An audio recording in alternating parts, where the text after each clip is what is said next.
you, which made the heavens and the earth. So, Father, we look unto you this morning because you are the one in whom we can put our trust and confidence in. We pray that even as this honorable house is gathered this morning, we pray, Father, that your divine presence would be present within our midst. We pray, Father, for the agenda that have been set for today and the matters that will be discussed. We invite your divine presence and your Holy Spirit, Heavenly Father, to be with the speaker, that even as she directs this house, it will be done, Lord, unto your honor and unto your glory. I now therefore commit before you all the members of the house and pray that you would have your divine way, in the name of the Father, of the Son, and of the blessed Holy Spirit. Amen. Thank you. Chaplain, good morning. Members, you may be seated.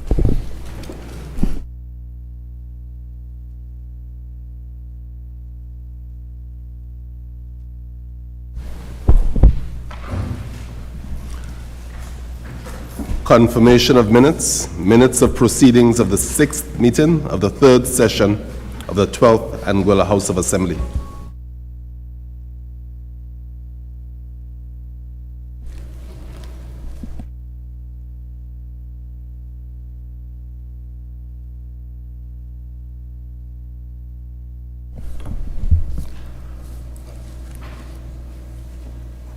Are there any amendments to the minutes?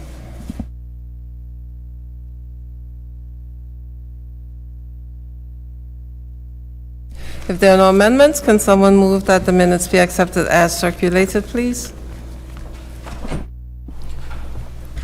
Madam Speaker, I move that the minutes be accepted as circulated. Madam Speaker, I rise a second. Thank you, members. It has been moved and seconded that the minutes of the 6th meeting of the 3rd session of the 12th Anguilla House of Assembly be accepted as circulated. Those in favor, say aye. Aye. Those against, say no. The ayes have it. Minutes of proceedings of the 6th meeting of the 3rd session of the 12th Anguilla House of Assembly accepted as circulated.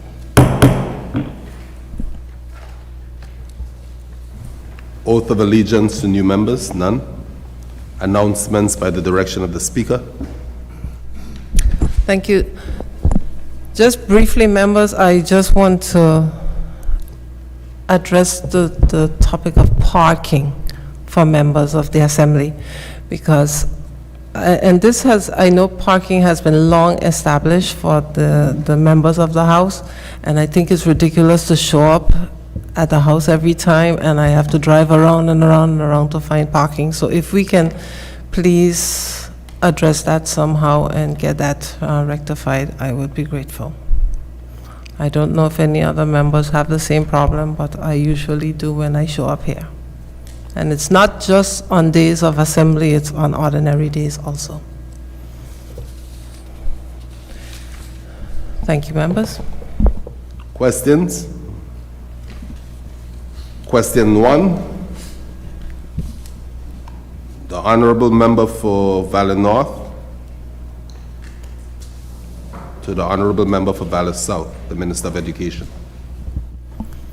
Member for Valley North is recognized.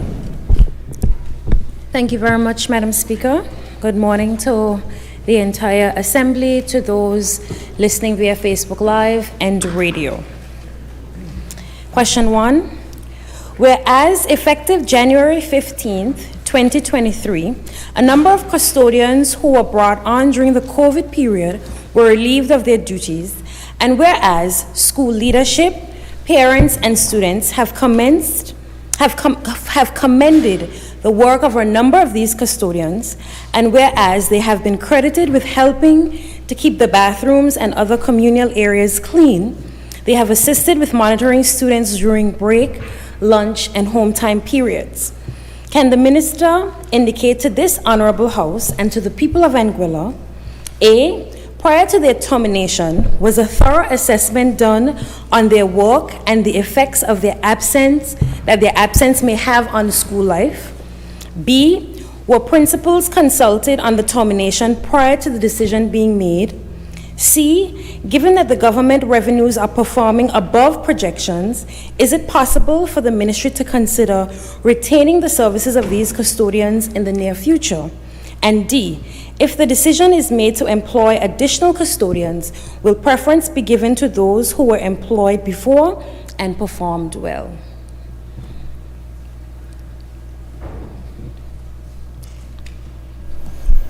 You answer, member for Valley South. Madam Speaker, I believe that the clerk to the House was just printing the responses due to the fact that the dead zone over the weekend meant that my chief education officer and the university with whom I was trying to maintain contact for the second set of questions were not able to give me these responses in full until this morning. Nevertheless, I have the questions on my device and I can read them and then they will be delivered to the member Yes. for Valley North. Please continue. As it relates to the first question, prior to termination was a thorough assessment done of the work and the effects on that the absence of the custodians may have on school life. The response to which is yes. I do believe in giving Jack his jacket, which is why I'm surprised that the question did not pass between the member for Valley North and the Leader of Opposition, the previous Minister for Education, prior to the meeting of the House of Assembly. The work of all custodians and cleaners were monitored on a weekly and monthly basis to ensure compliance with the standards established by the Department of Education in May of 2020. Schools were also furnished with monitoring instruments. Instances of non-compliance or challenges experienced were reported and addressed. For the most part, custodians performed their duties in an acceptable manner and were consistent in the level of service they delivered.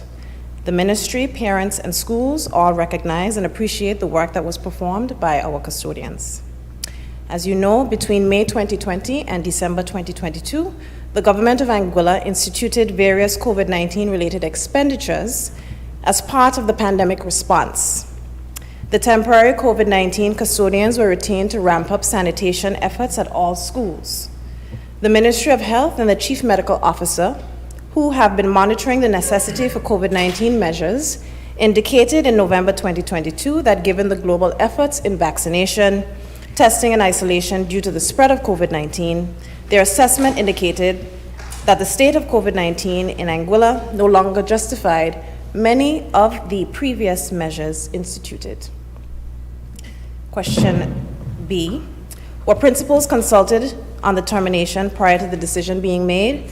Principals were consulted prior to the decision being made. The Department of Education conducted a cursory assessment on the retention of the temporary custodians, particularly on the main issue of the ability to maintain a clean and safe environment for students and the school's capacity to meet cleaning and sanitation standards that, as above, was set by the Department of Education in May of 2020.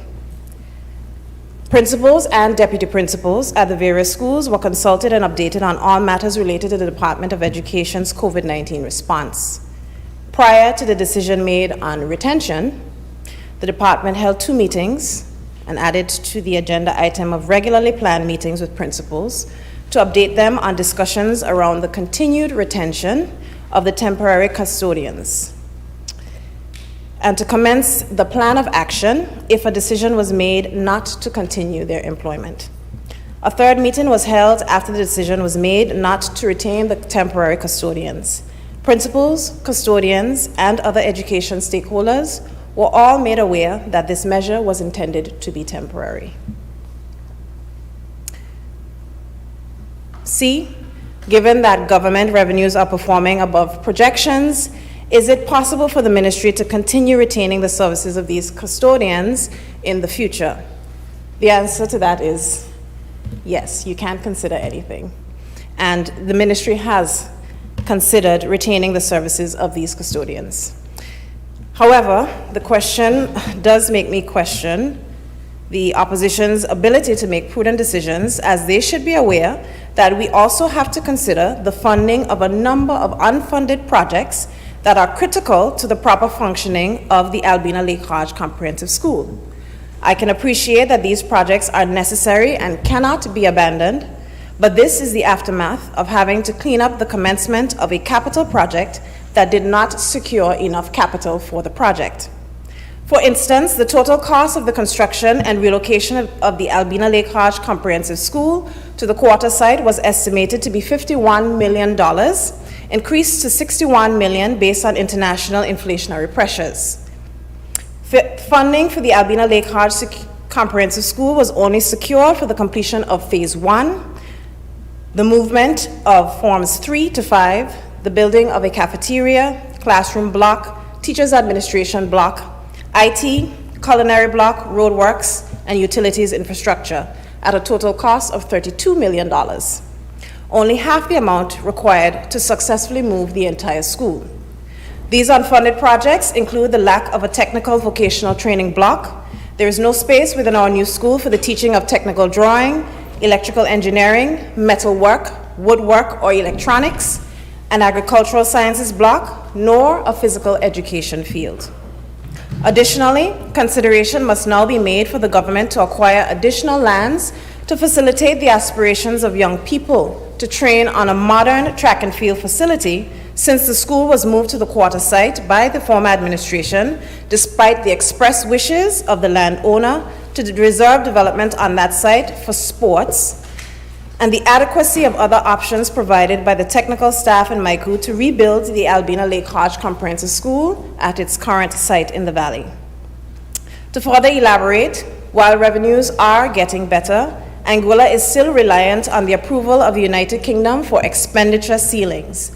Therefore, it is not as simple as making a decision on keeping temporary workers because they need a job. The Department of Education still has many needs and must take into consideration these competing interests and demands when making a decision.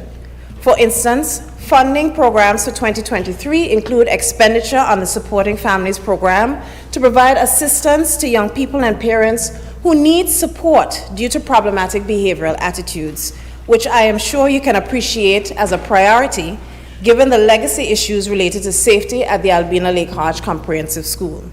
In 2021, these unfunded projects also included the Science Lab for Physics, Chemistry, Biology, and Natural Sciences, which this administration has successfully been able to access funding for to the tune of $2 million. And D, if the decision is made to employ additional custodians, will preference be given to those who are employed before and performing well? The retention, hiring, and management of public officers does not fall under my office. Thank you, member. You may continue. Thank you very much for your response to this simple. Question 2.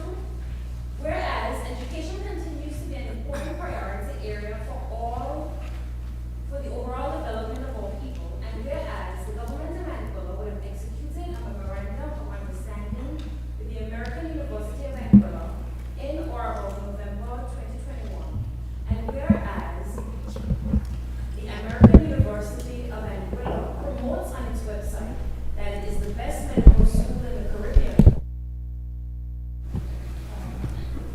And whereas the AUA has been a welcomed addition to the island, and whereas my constituents have requested additional information in order to make informed decisions on their future medical studies and ultimately careers.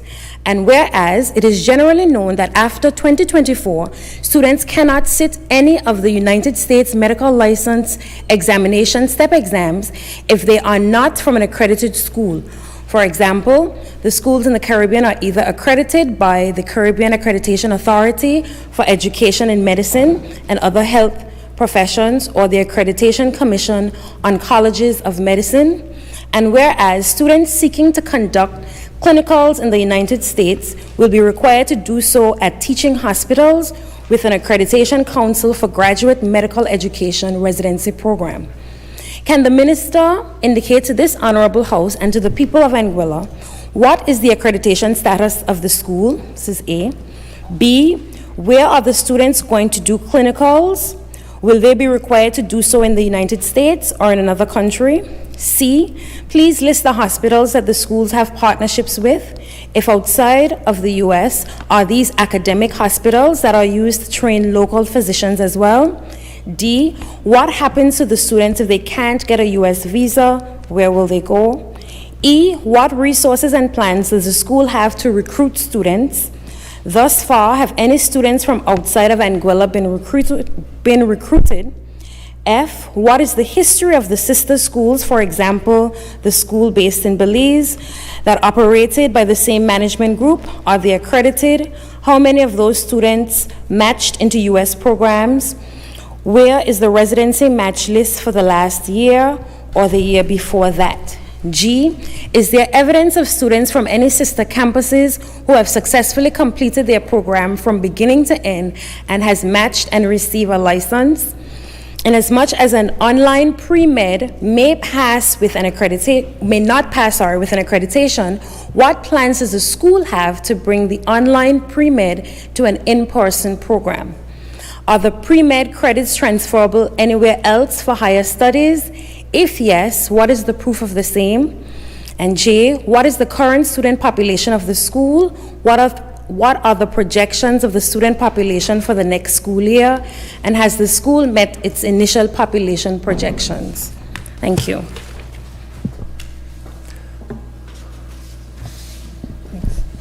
Member for Valley South is recognized. Sorry. Thank you, member.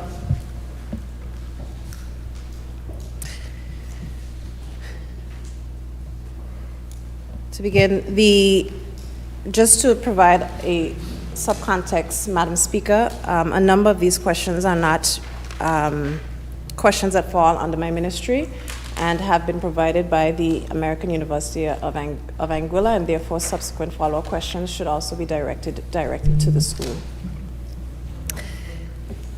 The Ministry of Education is aware that ECFMG, the Education Commission on Foreign Medical Graduates, announced a new requirement which will become effective in 2024. The recognized accreditation policy, this requirement, states that starting in 2024, individuals applying for an ECFMG certificate must be a student or graduate of a medical school that is appropriately accredited. More specifically, the school must be accredited by an accrediting agency that is officially recognized by the World Federation for Medical Education. These accreditation agencies allow students to sit the USMLE, the United States Medical License Examinations. In order to take this examination, you must be listed with ECFMG. All institutions of a medical nature that currently have an interest in operating within Anguilla's borders have been made aware of this new requirement. Accreditation is a process which requires submission of documents and verification. Currently, the American University of Anguilla is listed with the WHO and World Directory of Medical Schools. From information provided to the ministry, the AUA has already submitted its sponsor note to the ECFMG at its Pennsylvania office. They have indicated that they have completed all the necessary documents and hope to be recognized by ECFMG by the end of March 2023. They have also indicated that sponsor notes have been submitted to the Canadian Medical Council, and once listed, the AUA indicated they intend to immediately apply to ACCM and CAM-HP. Where students will be going to do clinicals and will they be required to do so in another country, the American University of Anguilla indicated to the Ministry of Education that clinical rotation is offered in the US, Mauritius, Trinidad, and Canada. The hospitals that the school has partnership with include Southern Illinois Hospital, Chicago, Salt Lake Medical, Utah, Rehabilitation Hospital of Northern Arizona, Mercy Health, St. Rita's, Ohio, Lakes Children's Hospital, Baton Rouge, LA, Hennepin Healthcare, Minnesota, Banner, North Colorado Medical Center, Colorado, Victoria Hospital, Mauritius, Darney Clinical and Medical Center, Mauritius, Falcon Medical Cancer Institute, Mauritius. The CMEG, the Caribbean Medical Education Consulting Group, which manages the AUA, has partners in the US, Canada, Trinidad, and Mauritius. They have indicated that these academic hospitals are also used to train local physicians. They have also indicated they're in the process of expanding the list of schools of hospitals for accreditation. Please note that as a correction, member. Question 4, I think it's 4. What happens to students if they cannot get a U.S. visa? Where will they go? Trinidad and Mauritius are options that they currently work with. The university is also pursuing an affiliation with St. Martin to add more hospitals in the region to accommodate students who cannot go to the U.S. What resources and plans does the school have to recruit students? Thus far, have any students from outside of Anguilla been recruited? The school has indicated that they have been using various forms of advertisement to recruit students. For example, the Kaplan list for medical students, social media marketing, open houses, and partnering with recruitment agencies around the world. The school has recruited students from outside of Anguilla. In terms of question 6, what is the history of the sister schools operated by the same management group? Are they accredited? How many of those students have matched into U.S. programs? And what is the residency match for last year, the year before that? The schools are managed by 2 separate management companies. However, Dr. Suda is part of the management group for the school in Belize. Columbus Central University, the university in Belize, was established in 2004, and Washington University of Health and Science was established in 2012. Both universities are accredited and listed in the World Directories of Medical Schools with ECFMG and the Canadian Medical Council. The students from this school sit the USMLE every year. On average, they match 10 to 15 students. Is there evidence of students from sister campuses who have successfully completed the program from beginning to end that have matched and received a license? Yes, the AUA has indicated that this information is not usually published because of student confidentiality, but with the license permission of these students are willing to share this information with you. Inasmuch as online pre-med does not pass with any accreditation, what plans does the school have to bring online pre-med to an in-person program? There is currently no online pre-med offered. The school is currently building out its important offering, its in-person offering, as it had to complete repair works before it could move into a suitable physical campus space in Anguilla. Are the pre-med credits transferable elsewhere for higher studies? If yes, what is proof of same? The AUA indicated that their online pre-med program and basic science program credits are transferable to other programs in the Caribbean.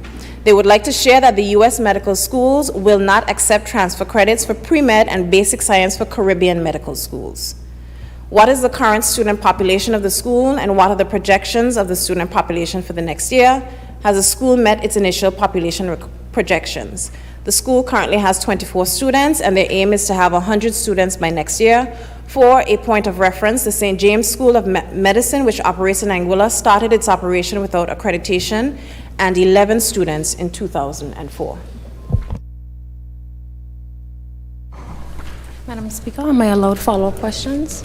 Thank you. I noted, Madam Speaker, that the Honorable Minister indicated that follow-up questions should be addressed to the school. However, Madam Speaker, I would imagine that as the Minister of Education, that she would be one of the persons who would be responsible for providing this information generally to the people of Anguilla. So I do have a couple of follow-up questions. Well, I think the minister made clear that she contacted the school to answer the questions. In fact, I believe some of these questions should have been directed to the Ministry of Economic Development and not the Minister of Education. But I mean, I believe if the minister can answer, she'll give an answer, and if she can't, she can maybe point you into the correct direction. So, Madam Speaker, are we then saying that as the Minister of Education, this is not pertinent information that should be able to be provided to the people of Anguilla generally? Madam Speaker, just to note that the questions, a number of the questions requested by the member for Valley North are operational questions in terms of the business and the structure of the medical school. I said that where they should be directed. So, but you can ask the question. If the minister can answer, I would allow the answer, and if she can't, I'm hopeful that we can direct you into the red, or bring the answer at a later date. For the avoidance of any doubt, Madam Speaker, the the school, I saw the response, but just for the avoidance of doubt for the listening public, is the school accredited? You asked that question. Madam Speaker, That question has been answered. the questions that the question number 1 asks, what is the accreditation status of the school? I indicated in question 1 that accreditation is a process and the school is currently working towards accreditation. As most medical schools who are established, they don't establish with accreditation. They move towards accreditation through a process. Thank you, Madam Speaker. So the answer is no. Madam Speaker, given the fact that the minister has indicated that these questions should be sent elsewhere, even though she is the Minister of Education, what I will do, Madam Speaker, is speak perhaps somewhere else offline to someone else who would be able to answer some of these questions more effectively, Madam Speaker, but these are genuine questions that are coming from individuals within my constituency. As a matter of fact, Madam Speaker, one individual was already enrolled and dropped out of the program in my constituency. So, Madam Speaker, I will continue to seek out information as it relates to this university generally. Thank you very much, Madam Speaker. Madam Speaker, just to provide clarification, as I said, a number of the questions, for instance, the member asked me, what resources does the school have to recruit students? That is fundamentally an operational question, Madam Speaker. As the Minister of Education, I have facilitated the questions of the member for Valley North, and I have reached out to the American University of Anguilla and requested that they provide answers to the questions that the member for Valley North is seeking. However, I have done so in relation to a number of these questions which are operational in nature as a courtesy, Madam Speaker. There are more fundamental questions, questions relating to accreditation, and those questions are questions accurately pointed towards the Ministry of Education, which is responsible for ensuring that institutions within Anguilla get a higher education license through the Higher Education Licensing Board, which falls under this ministry and is the reason why the Ministry of Education has engagement with the American University of Anguilla, who came through the Ministry of Economic Development. So therefore, Madam Speaker, that is why I was able to reach out to the American University of Anguilla to provide clarification for the member, even though some of the questions were operational in nature and not necessarily due to the work of the Ministry of Education. Thank you. Thank you, Member. I certainly appreciate you doing that, because I myself contemplating not allowing some of those questions. I had a similar conversation with my clerk prior to approving those questions. So all of us were doing a courtesy to gain answers to the questions. I thank you very much. At this time, I just want to make apologies for the member for, I'm sorry, the Honorable Attorney General, who was a bit late this morning, who has to deal with a court matter. Okay, you may continue. Question 3.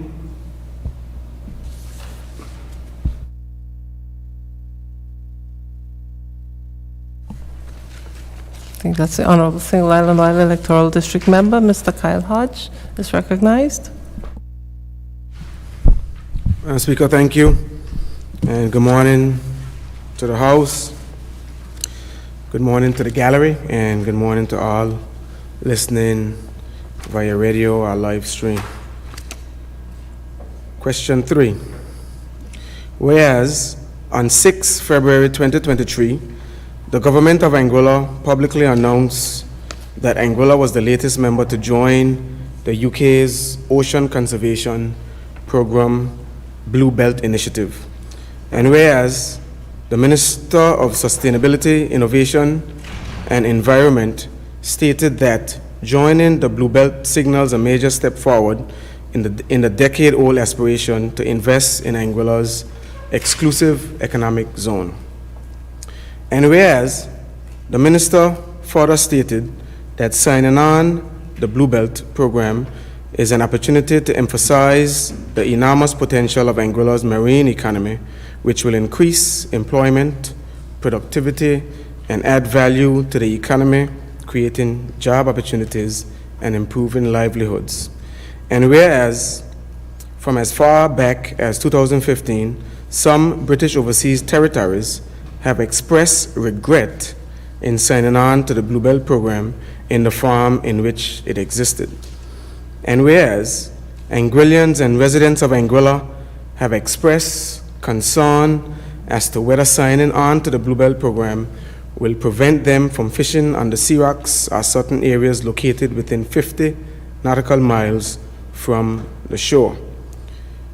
Can the minister indicate to this honorable House and to the people of Anguilla? And Madam Speaker, before I go to the questions, if we can have the response after each question instead of me reading all the questions out, just for ease of the public being able to follow the question, the response, and then maybe perhaps a follow-up.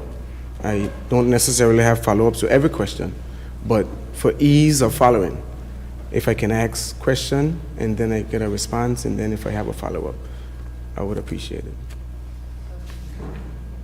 It's fine? Certainly. Okay. I mean, everybody wants to be easy. I mean, there's Yeah, a I rule mean, that it's- states how questions should be asked, but It's 6 questions, Yes. so I don't want anybody to get Understood. confused. Yeah.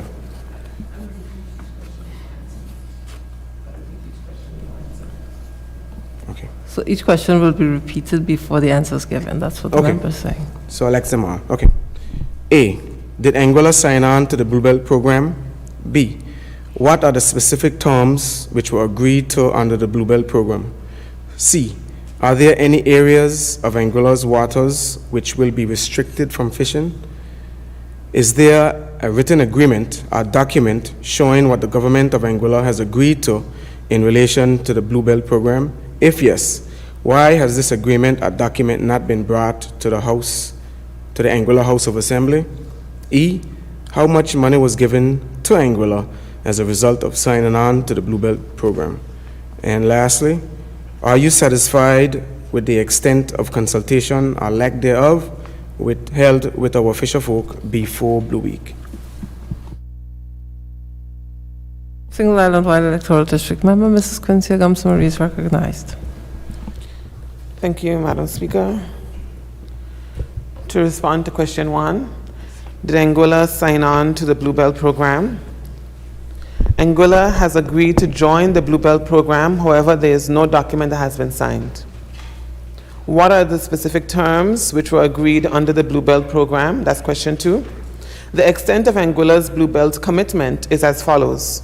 The government of Anguilla is committed to the development of a blue economy, balancing sustainable use of our natural resources alongside enhanced protection measures.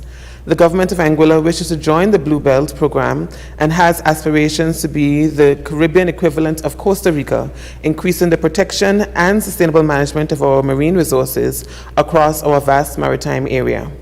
Support is necessary, however, to develop legislative frameworks, improve surveillance and enforcement, increase local capacity, and better understand our marine environment and the resources within, which will underpin policy decisions.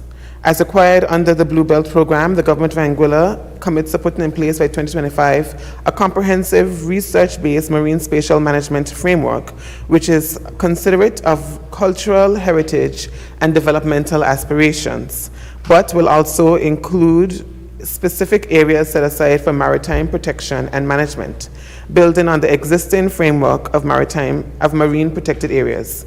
Alongside this work, the government of Anguilla will support, with support from the Blue Belt, will progress a robust regime for fisheries licensing, enforcement, and management. With support from the Blue Belt in 2022, the government of Anguilla will develop an implementation plan to map progress towards the 2025 deadline for the Marine Spatial Management and Protected Area Framework. Number 3, are there any areas of Anguilla's waters which will be restricted from fishing? There's been no agreement with regard to fishing restrictions. Number 4, is there a written agreement or document showing what the government of Anguilla has agreed to in relation to the Blue Belt program? If yes, why has this agreement or document not been brought to the House of Assembly? The response, there is no written agreement. The commitment statement that I read earlier was communicated by a letter from the government of Anguilla to the Foreign Commonwealth Development Office. It also appears in the resolution that is currently before the House today. Excuse me, Madam Speaker, we don't have the written responses. You will receive it after I'm finished. Number 5, how much money was given to Anguilla as a result of signing on to the Blue Belt program? The Blue Belt program offers a tailored program of technical and financial support suited to the needs and aspirations of each territory. The support to be provided to Anguilla has not been quantified. We anticipate that following our engagements during Blue Week, we will receive shortly a proposed program of support for our consideration. Number 6, are you satisfied with the extent of the consultation or lack thereof held with our fisher folk before Blue Week? The response, the purpose of Blue Week was to have consultation with all stakeholders, including fishers, to ensure that their needs are met before any specific program or of support is agreed. Sensitization of fishers also began during my meetings with them last year, held at Island Harbor and at the Department of Natural Resources. Madam Speaker, I have a follow-up, and it relates to when is it proposed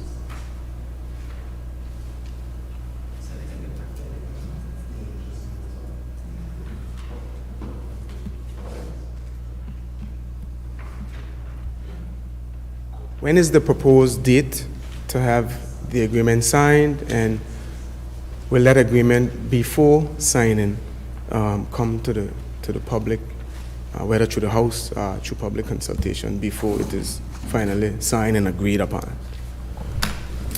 Thank you for the question, member. And the question is basically, if I can rephrase and you can confirm by nodding of your head, if there'll be consultation after we receive the scoping document for the Blue Belt program, right? And the Blue Belt program is a consultation program. So how it works is that we will receive the first scoping document. The stakeholders that were engaged during Blue Week, including fishermen, fisherfolk, would be engaged and given an opportunity to see what the broad thematic areas are. So even the scoping document will not have any commitments in it. It will just cover thematic areas like fisheries development, maritime spatial planning, the offshore licenses, unregulated and unlicensed illegal fishing. So it will cover thematic areas and ways in which the Blue Belt can support. So that will be the kind of work that will be undertaken. That would be not necessarily a consultation process, but an information process. But I'm guessing you are concerned primarily with the results of that, of the work being done under the scoping document. The scoping document will be done in tandem with all stakeholders involved. So the fishermen, the divers, tourist operations, boat operators and all will have the opportunity to come together as they did during Blue Week to review the results of the work so it can be managed forward and how we engage in the responses. The recommendations will be given in a range of recommendations, which again, as a country, we will all have the opportunity to review. So recommendation 0 will always be to do nothing. And the final recommendation of that list, it could be 6, 7, 10, may be the most extreme option. And then you have a range of recommendations in between. And the consultation will then bring us to a national consensus on where we would go on each recommendation regarding the works provided by the research, the results of the research within the program. Thank you. Members? Government statements on recent developments. Statement by Honorable Minister of Sustainability, Innovation and Environment on the issue of stony coral tissue loss disease. The Honorable Single Island Wide Electoral District Member, Mrs. Quincy Gums-Marie is recognized. Thank you, Madam Speaker. I consider it my duty as a member of this honorable House and as Minister with responsibility for the environment to bring matters of national importance to the attention of members of this House and to the Anguillan public. When our ecosystems are threatened, all of us should be concerned. Today, I wish to bring national attention to the issue of stony coral tissue loss disease, which is posing an additional threat to our coral reefs. I say additional threat because our reefs are already under threat from rising temperatures, climate change, natural disasters, pollution, and the like. Coral and coral reef systems are environmentally and economically important for many, if not all, tropical marine ecosystems and countries which they surround. They provide protection, support biodiversity, sustain economies, and store carbon dioxide. They are one of the pillars of our planet, but unfortunately, our coral reefs are currently at great risk.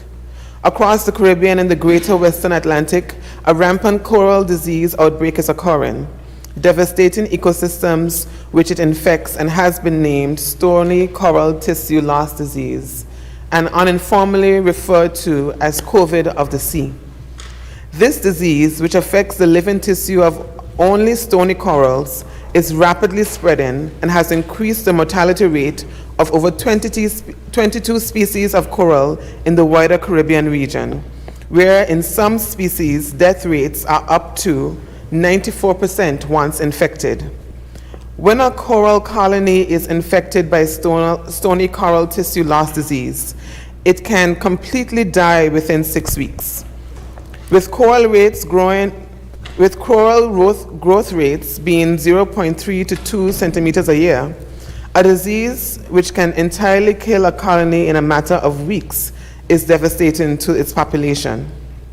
Stony coral tissue loss disease was first cited in the Florida Keys in 2014. Since then, it has spread to more than 100,000 acres across Florida and has affected more than 80% of their coral reef systems. By 2018, it was present in the Mesoamerican reef system and is currently sighted in 22 Caribbean islands. While no true cause has been identified, the results of ongoing research suggest that stony coral tissue loss disease is a waterborne pathogen, with additional evidence suggesting it is of bacterial origin. The hard coral, which this disease targets, provides a foundation and structure for coral reef systems, supporting the entire ecosystem. It is pertinent that we try to conserve our reef ecosystems, as they are both environmental and economic assets. Coral reefs are Anguilla's first line of defense against wave impacts on the coast. They act as a natural barrier and dissipate wave energy before it reaches the shore. This helps to protect our beaches and prevent further erosion and coastal destruction.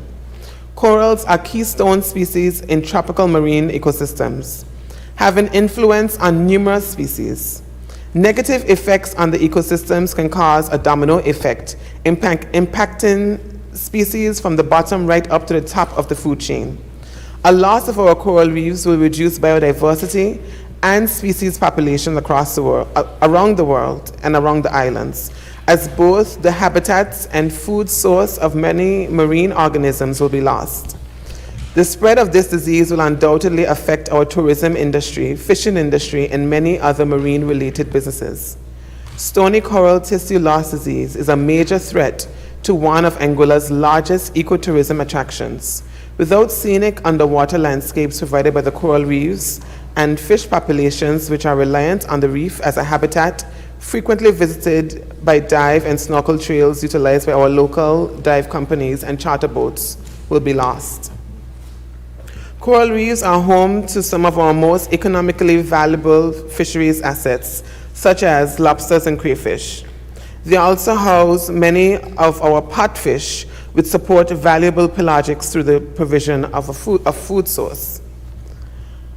The loss of our coral can result in a negative impact on our local fishing community and their fishing productivity, reducing quantity and quality of catch. As it relates to stony coral tissue loss in the Caribbean, Anguilla is not exempt from its effects. Currently, the disease has been cited in 11 locations around Anguilla, 4 of which have been identified by the Fisheries and Marine Resource Unit in the Department of Natural Resources, an additional 7 that have been reported by local fishers and other seagoers. In 2020, the Department of Natural Resources and a UK-based organization called the Joint Nature Conservation Committee, JNCC, began a project funded through the UK Conflict Stability and Security Fund to improve Anguilla's coral reef management.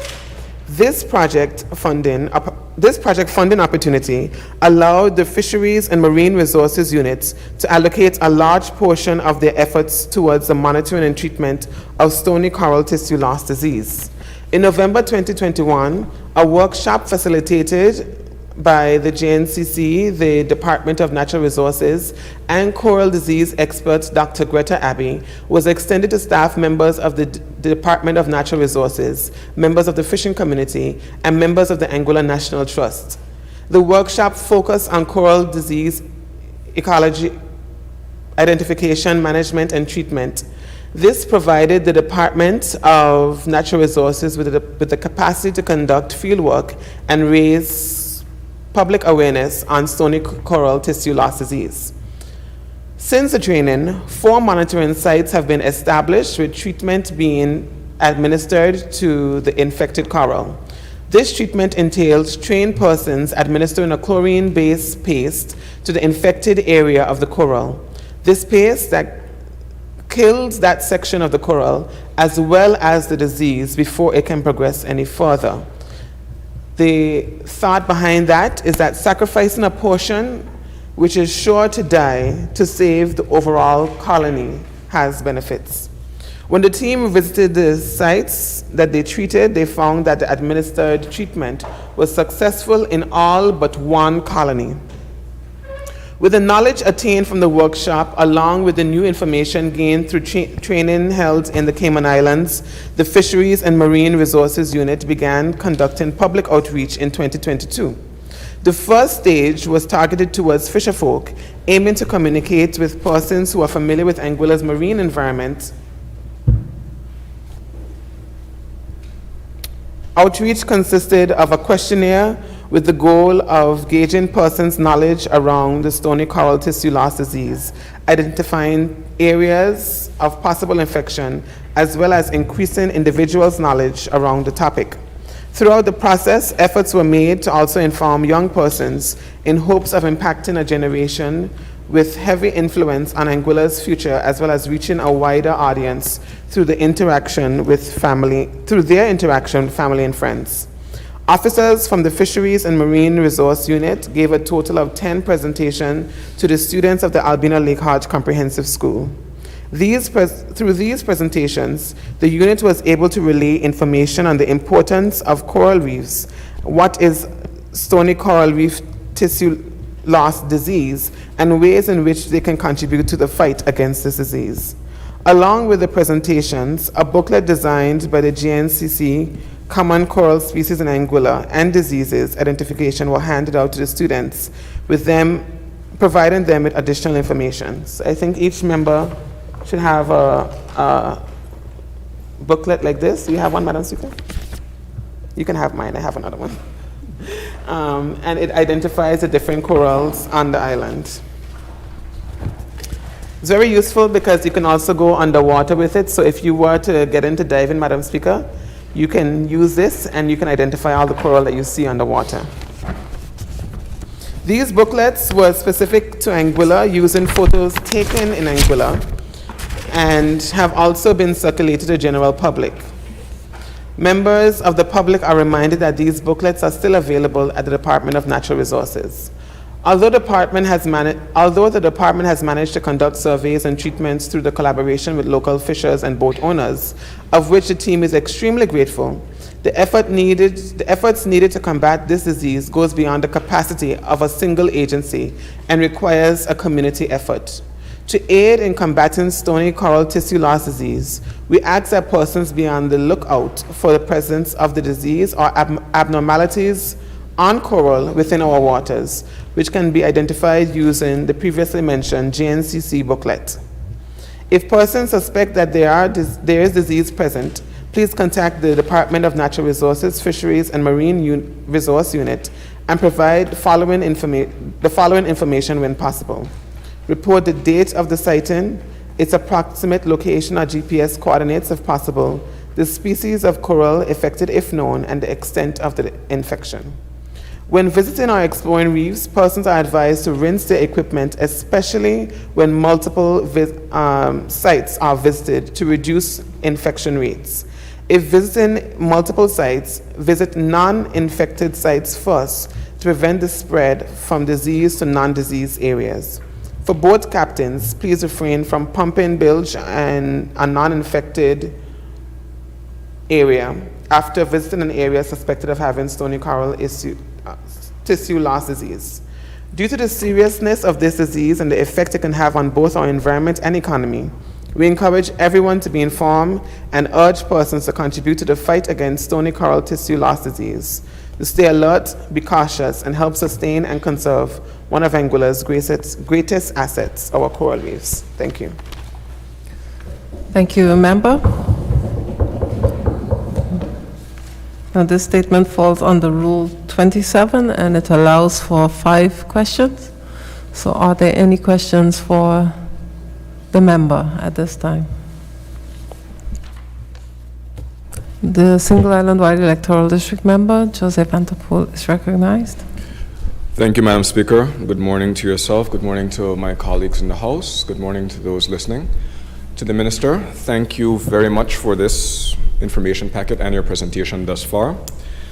As it relates to questions, I would recall when the Fisheries Department would have done those initial presentations on the stony coral disease, and they did mention that essentially the pace that they were putting out, they would have to put out on different test sites to monitor the response and the efficacy. So I'm happy to see that of 4 of the sites that they would have experimented with, that 3 of them have responded positively to the treatment. So my question then is one that deals with the broader community effort that's needed in order to deal with this, but it's also more so a question of resources. As it currently stands, the method for particularly divers, you have mentioned boat operators, for persons who would go dive, see the coral disease or any kind of discoloration or distortion, the process is now to reach out to the Ministry or the Department of Natural Resources and record when this took place, what did you see, the location, etc.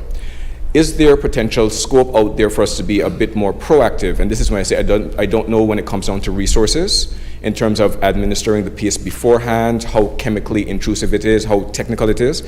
But is there scope for us to train the local dive community, not only the operators, but the regular local divers, in not only identification but treatment, so that while they're diving, they could potentially walk with some of the pace, administer the treatment, still collect this relevant data, but then pass it on to the Department of Natural Resources after the treatment has been applied, as opposed to having them then have to come back out and repeat the dive to do the same thing? That's my question. Thank you. Thank you for the question, and what also sounds like an offer of support. The answer to that is not simply a yes or no question, because it is still a scientific process. And the department would also want to ensure that what is being spotted is stony coral tissue loss disease, as opposed to perhaps a mere discoloration or another disease. So they would still want to have some level of oversight and also an opportunity to do further monitoring.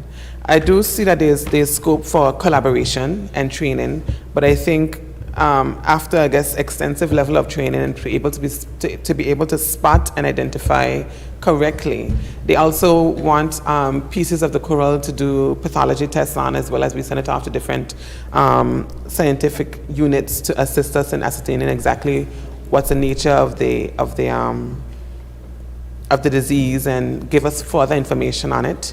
And one of the other things I'm aware of as well is that because of the nature of the treatment, it burns the coral. And so they would want to ensure that if anyone is participating, that they are quite confident that what they are treating is stony coral tissue loss disease, because the treatment kills the coral. And you wouldn't want it to be, like I said, a situation of discoloration, or some other method where you basically burn a piece of coral by mistake. So you want those levels of controls to ensure that while we are treating, we don't overtreat. Thank you. Are there any other questions? The Honourable Member for Island Harbour is recognized. Thank you, Madam Speaker. And certainly I want to commend the Single Island Wide Electoral District member and minister for the presentation. And Just to put in context before I ask the question, Madam Speaker, I would consider myself a former scuba diver. And so I've been down there and seen the beautiful world that there is. I've also, know that the Honorable Deputy Governor has, tried his hand and his body at falling off boats wearing a tank and a mask. I don't know how good he is at it, but certainly I know Mr. Ivan Berry does send out beautiful pictures of the underwater. And why I say that is that, Madam Speaker, in West Palm Beach, Florida, and the Minister did mention about the Florida Keys is where this first site of disease, but outside of the Breakers Hotel was a place about 40 feet down where persons went to scuba dive. And it was in the early 2000s when this basically, it essentially was destroyed through dumping, illegal dumping and waste runoff, that this beautiful site was no longer worth going to look at, and divers moved further south. And as you go further south, you get to Miami, then you get to the Keys, and you saw this disease started showing up. And so it is something that we have to be careful and concerned about, because it is this type of disease that can destroy our underwater attractions. And that is important for our tourism industry and for avid, those who love the ocean. So that is of concern. My question, though, is for the Minister, what type of mitigating activities are being put in place to not only stop the natural process of the disease, but to stop persons from dropping anchor into the middle of a coral, because that also can cause severe damage by breakage, by damage, and these coral tend not to come back if they are significantly destroyed. So that would be something I'm asking the Minister if the Department of Natural Resources or Fisheries is doing anything to educate or also to enforce these types of activities. Thank you very much. Thank you, Premier. I can't call him any other name. Member for Island Harbor, yes. So that's a very good question. One of the things that we would have done since Blue Week and the visit by Minister Zach Goldsmith, through him we would have purchased underwater drone, which has been it will come on island in a couple weeks' time.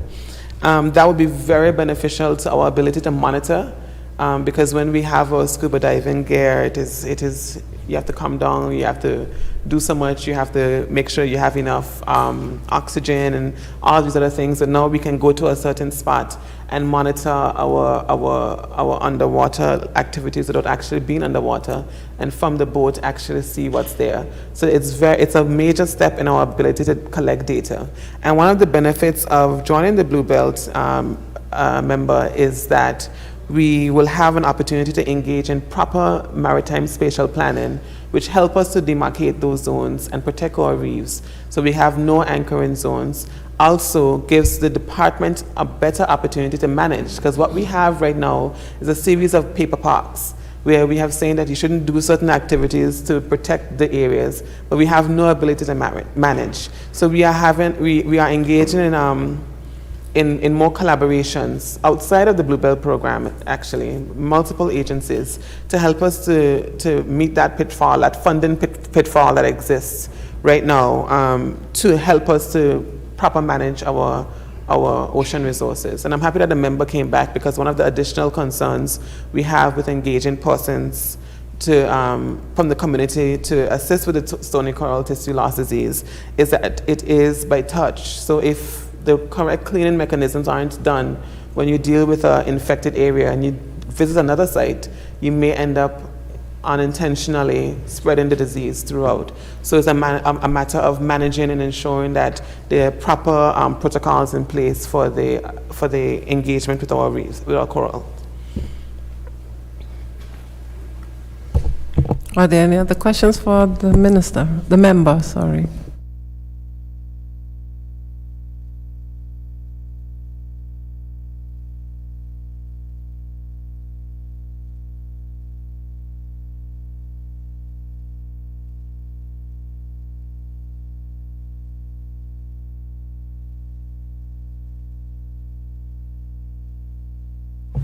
Madam Speaker, someone across the House is asking in secret if this disease can be spread to human beings. And as far as the data is showing, the answer is no, to whoever is asking that question. Any other questions for the member? 5 questions.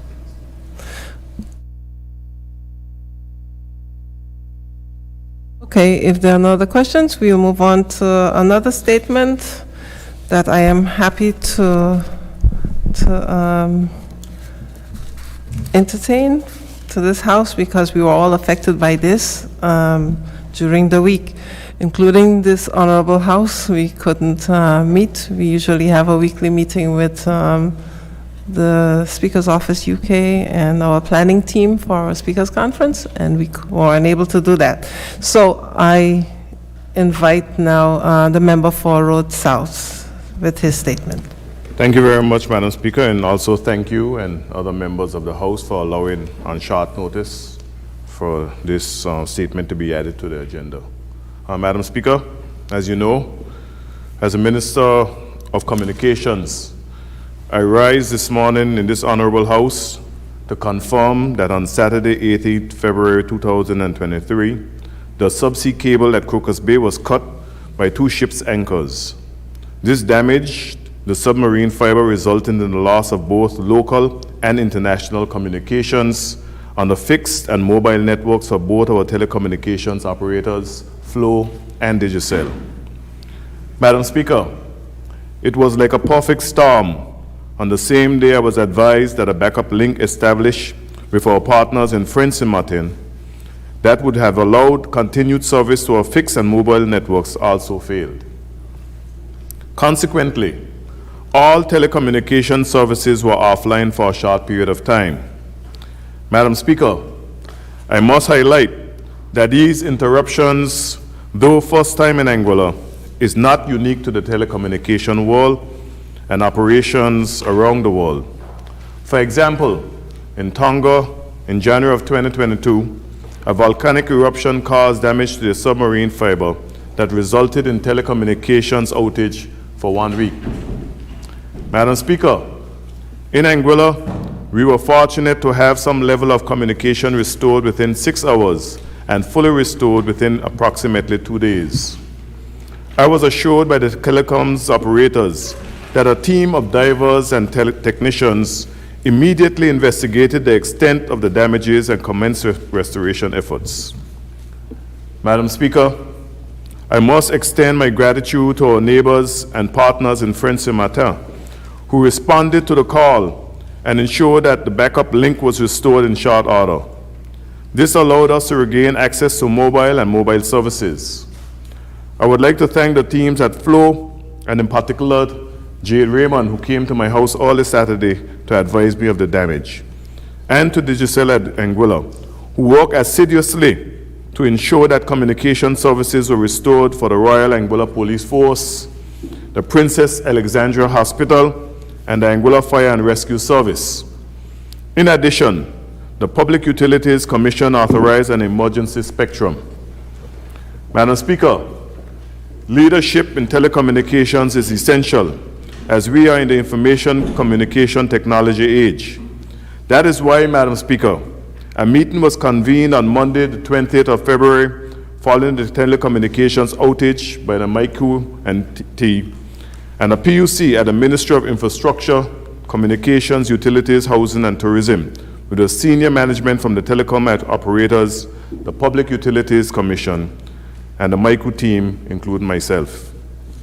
I express in no uncertain terms the need for a holistic mitigation strategy to be put in place by the micro-NT as part of the Essential Services Committee to ensure that we minimize the effects of such an unprecedented situation were to ever happen again. There's an old saying, Madam Speaker, that to fail to prepare is to prepare to fail.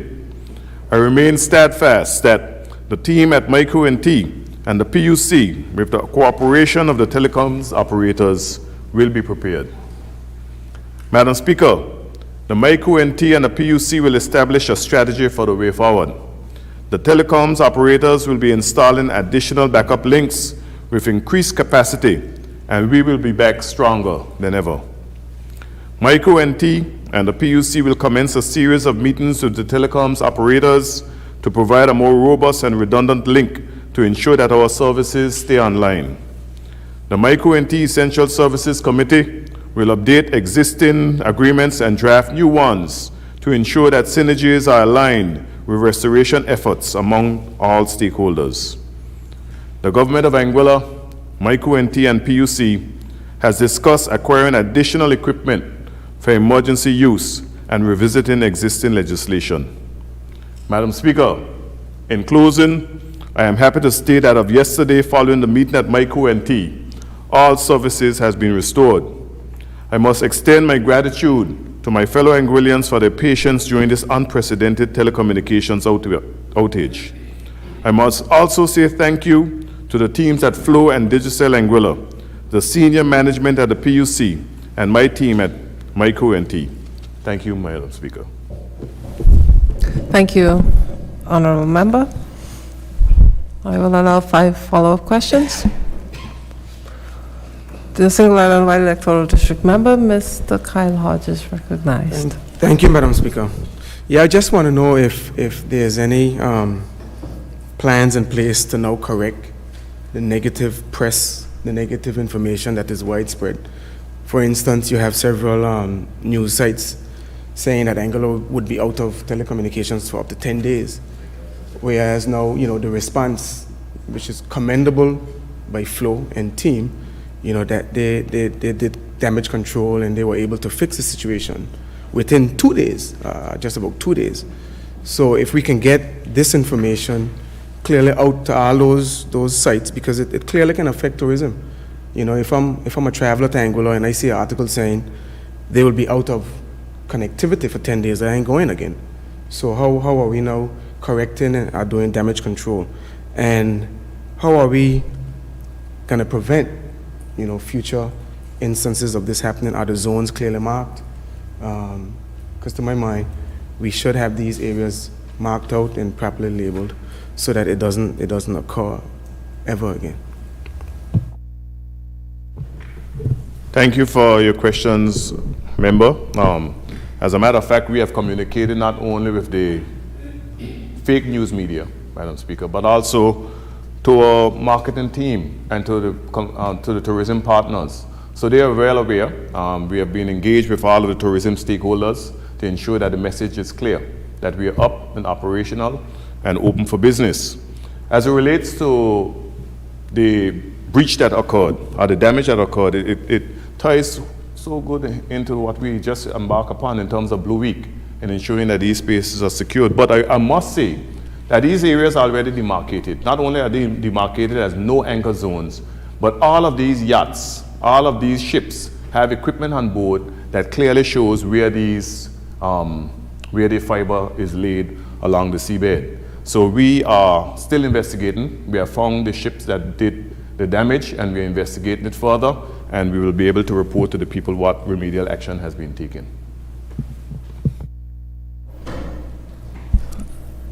Thank you, Madam Speaker. Member, I'd seen her hand first, so the member for Valley South, yes. Thank you very much, Madam Speaker. Mr. Hughes, thank you very much for that information and that statement. I was going to ask about repercussions, because I do know that there is geographical data that says where these things are demarcated. So I think you sort of answered that there is an investigation that's going to take place, and then there will be repercussions after that, correct? Okay, thank you. I also want to, if possible, commend the team at Flow and all the telecommunications providers for the work that they would have done over the weekend, Madam Speaker, and to the Ministry of Infrastructure and Tourism for keeping us all updated throughout the process. Thank you. Thank you. Single Island Wild, Joseph Antipolo. Thank you, Madam Speaker. I guess great minds think alike, because my question was actually very similar and along the same lines, which I believe the minister would have in fact answered most of it. It's currently a process and you're investigating it. The only thing that I would want to go on to ask is, in terms of these investigations, as you highlighted, these areas are properly marked, they have the equipment on the ships to know that they're not supposed to drop the anchors, and they still did so. As a result of these investigations, are we hoping that they be good citizens for violating that, or do we have some sort of teeth to be able to enforce such a penalty? That's my question. Thank you for your question, but I am not qualified to know what the penalties or what the true penalties will be. The Attorney General would be able to answer those questions as it relates to how far we can go as it relates to bringing them to bear and making them pay for the damage that was done. But this is just one of those issues, because we have a lot of situations where boats, especially foreign vessels, continue to anchor in our marine parks where they are not supposed to anchor. And they're clearly told that they're not supposed to anchor, but those violations continue to happen. So it also brings into question the policing of the same. So these are some of the issues that we have to wrestle with and provide resources in areas where we compete for resources to ensure that it's regulated and enforced.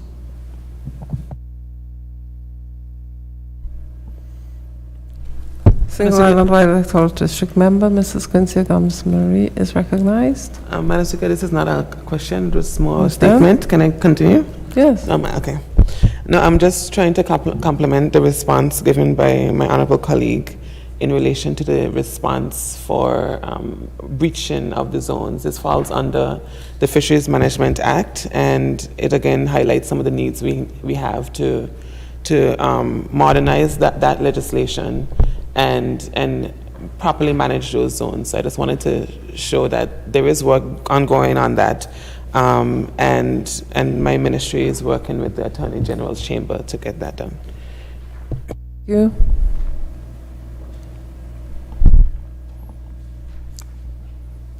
Any other questions? Okay, we move on. Thank you. Papers? None. Reports from committees. Report of the Administration Committee, Proposed Code of Conduct and Register of Interest for members of the Anguilla House of Assembly. Member for Valley South is recognized. Madam Speaker, thank you. Madam Speaker, I beg to lay before this honorable House the report of the Administration Committee titled The Proposed Code of Conduct and Register of Interest for members of the Anguilla House of Assembly.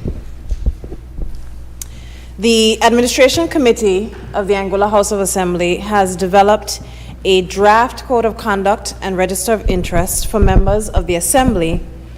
This project emanates from the House of Assembly's Strategic Goal 10, which is to build trust and confidence of the people in their House of Assembly, and the corresponding strategy to ensure ethical and principled governance. The work, I say, is born from the recommendations of the Commonwealth Parliamentary Association Benchmarking for Democratic Legislatures report, particularly recommendations 19 and 20. The work is supported by the Commonwealth Parliamentary Association headquarters as a part of their ongoing MOU with the Anguilla House of Assembly. The development of a Code of Conduct and Register of Interest acknowledges the community's expectations of high standards of their elected representatives. It represents the desire of members to enhance propriety and strengthen the community's trust in the Assembly, to encourage ethical conduct, and to reduce risks to the integrity of this Assembly. The draft Code of Conduct and Register of Interests proposes to apply to all members, including ministers, temporary members, and the Speaker. It was developed through technical expertise sourced by the CPA headquarters. The expertise was delivered by Mr. Tom Duncan, Clerk of the Australian Capital Territory Legislative Assembly. The draft Code of Conduct and Register of Interests is the result of a consultative process that engaged members of the Assembly within this Honorable House, the Assembly staff, the general public through public consultations, the Governor's Office, and relied extensively on best practice models throughout the Commonwealth. The committee proposes that the Code of Conduct and Register of Interests be incorporated into the House of Assembly Procedure Rules through the addition of sections 67A and 88A to the existing rules. Going forward, the committee will undertake the following. A, at the next regular meeting of the Assembly, to bring a motion for the approval of the Code and Register, which would include provisions for a commencement date and other operational details. B, to identify and make provisions for the retention of a Commissioner of Standards. And C, to set up a platform for the publication of members' interests. Thank you very much. Thank you, Honorable Member.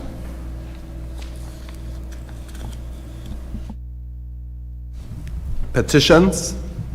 None. Government notices? None. Private members' notices? None. Motions? Motion 1 of 2023, 3/12 HOA, Building Livelihoods Upholding Environmental Stewardship. The Honorable Single Island Wide Electoral District Member, Mrs. Quincy Gums-Marie, is recognized. Thank you, Madam Speaker.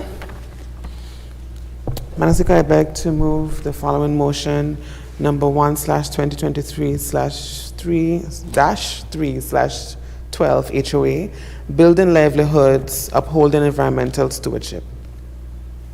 Whereas Anguillian people have strong cultural and socio-economic links with the ocean and aspire to a more harmonious relationship with ocean and coastal ecosystems that facilitates economic activities, values the ecosystem resources, protects them from exploitation and degradation, and conserves Anguilla's rich biodiversity for future generation.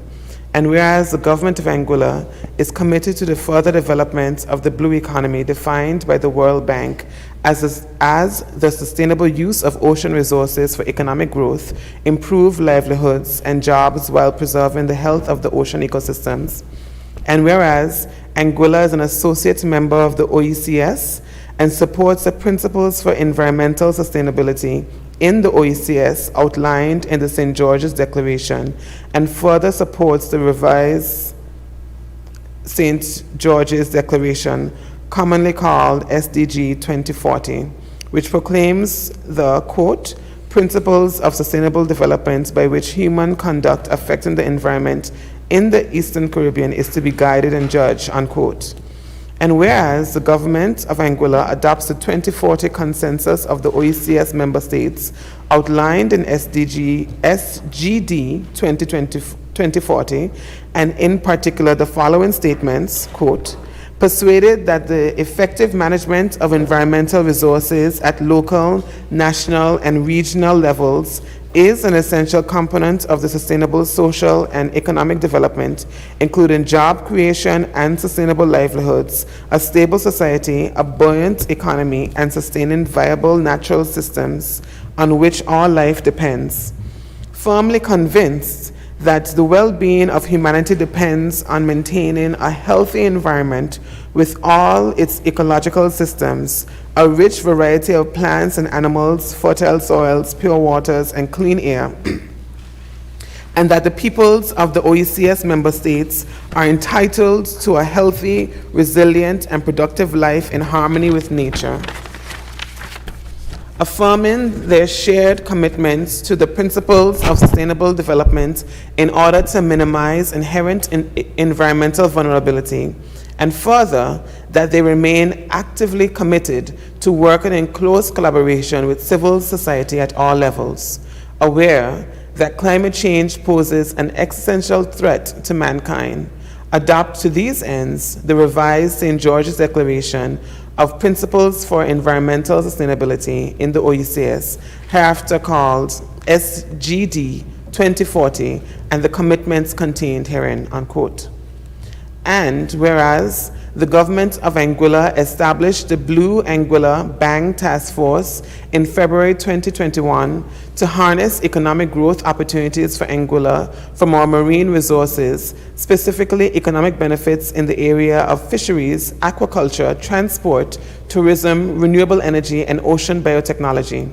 And whereas in July 2021, the Bang Task Force produced the Blue Anguilla Position Paper, which provided recommendations to government regarding required steps for Anguilla to harness additional benefits from Blue Capital. And in February 22, a Blue Anguilla Implementation Plan 2022-2024, which outlines the goals and desired outcomes for Anguilla's blue economy transformation, and the strategic objectives and activities that are the building blocks of that transformation, both of which were approved by the Executive Council. And whereas, in response to the Blue Anguilla Position Paper and Implementation Plan, the United Kingdom government, via the Blue Belt Program, has offered a program of support to Anguilla to assist in achieving some of the goals outlined in the Blue Anguilla Implementation Plan. And whereas Anguilla's commitment to the Blue Belt Program is articulated in the following statement, quote, the government of Anguilla is committed to the development of a blue economy, balancing sustainable use of our natural resources alongside enhanced protection measures. The government of Anguilla wishes to join the Blue Belt Program and has aspirations to be the Caribbean equivalent of Costa Rica, increasing the protection and sustainable management of our marine resources across our vast maritime area. Support is necessary, however, to develop legislative frameworks, improve surveillance and enforcement, increase local capacity, and better understand our marine environment and the resources within, which will underpin policy decisions. As required by the comprehensive research-based marine spatial management As required under the Blue Belt Program, the government of Anguilla commits to putting in place by 2025 a comprehensive research-based maritime spatial management framework, which is considerate of cultural heritage and development aspirations, but will also include specific areas set aside for marine protection and management, building on the existing network of marine protected areas. Alongside this work, the government of Anguilla, with support from the Blue Belt, will progress a robust regime for fisheries licensing, enforcement, and management. With support from the Blue Belt in 2022, the government will develop an implementation plan to map progress towards the 2025 deadline for the Marine Spatial Management and Protected Area Framework. And whereas in the 2023 budget, the government of Anguilla has committed funding for fish stock assessment to provide baseline data on the status of Anguilla's pelagic fishery, and is an essential step in as Anguilla seeks to expand opportunities for further commercialization of the fishing industry. And whereas the government of Anguilla, acutely aware of the existential threats associated with climate change, the challenges of coral reef degradation, beach erosion, pollution, and sustainable fishing, and recognizing the interconnectedness between healthy ecosystems and sustainable livelihoods, remain committed to harnessing the potential of the blue economy for the benefit of the people of Anguilla, while ensuring that equal attention is given to environmental management and sustainability. And whereas the government of Anguilla, cognizant that promoting and preserving a harmonious relationship between human activity and nature requires a collaborative approach involving all levels and branches of government, the private sector, and civil society, seeks a bipartisan commitment to building livelihoods and upholding environmental stewardship. Be it resolved that this Honorable House endorses government's commitment to the further development of the blue economy, balancing sustainable use of natural resources alongside enhanced protection measures. Be it further resolved that this House amplifies the call for developed countries, the greatest contributors to climate change, to make more funding available to developing countries on the front line of climate change to address disaster mitigation, damage, and loss. Be it further resolved that this House affirms its support for legislative enforcement and other measures to prevent and mitigate coral reef degradation, beach erosion, and pollution, and for programs of corrective action to restore the affected ecosystems to good health. Be further resolved that this House affirms its support for the expansion of the fishing industry utilizing more of Anguilla's 200 nautical exclusive economic zones, and for the enhanced assurance, regulatory, and surveillance measures which are required for a sustainable fishery. Be it further resolved that this House encourages and endorses the formation of a special committee of the House to review proposed legislation with regards to fisheries and environmental management to garner bipartisan support when the legislation is presented for consideration of the whole House. Madam Speaker, I rise to second. Thank you, members. Motion 1, 2023-312 HOA, Building Livelihoods, Upholding Environmental Stewardship, has been moved and seconded. The floor is now open for contributions to this motion. Oh, you want to further explain? Oh, yeah, okay. You may continue. Thank you, Madam Speaker. So for avoidance of doubt, the intention behind this motion is to give an opportunity for all members of the House, parliamentary opposition and government members, the opportunity to support the advancement of Anguilla's integration into the blue economy. So this really is an important step in our nation's history, as we have historically recalled and rely on what is possible when we properly engage in our 200 nautical miles. And I thought it was important for all elected members to have an opportunity to engage in this process, to understand the intention behind this process. And that is why it was recommended that beyond just engaging and being invited to consultation sessions, that a committee of this House will be put together for the purpose of the advancement of building livelihoods and upholding environmental stewardship as we further integrate into the blue economy. Madam Speaker, I earlier gave a definition of the blue economy, and it is important to understand the benefit that small island developing states like Anguilla get from engaging in the blue economy. The World Bank states that in island states, in particular, the blue economy is a key source for sustainable growth, income, and employment, and a strong contributor to climate adaptation and resilience. Just by ensuring that we have healthy coral reefs, reduce the intensity of waves by upward of 97%.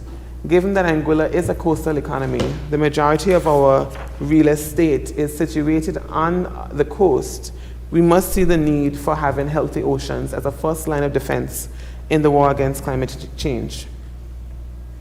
The inspiration behind the creation of the bank is what led us here, and I think it's important to just go back to that point before we move forward. The bank was created in recognition that we wish to properly engage with our 200 nautical miles for economic activity. But it was also created in recognition that no one is coming to save us. Our oceans are under immense pressure with ocean acidification, new harmful diseases, climate change, and climatic events. We have to realize that our oceans are at risk. And our oceans are important to us. 1 in every 2 breaths we take is as a result of the ocean contributing to air. So from water we get air. And it is important that we treat it as an important source to sustaining our lives. Secondly, the foundation of our primary economic activity, tourism, is based on our beaches and the health of our beaches. Madam Speaker, a couple weeks ago, I would have taken to Executive Council the program for environmental stewardship.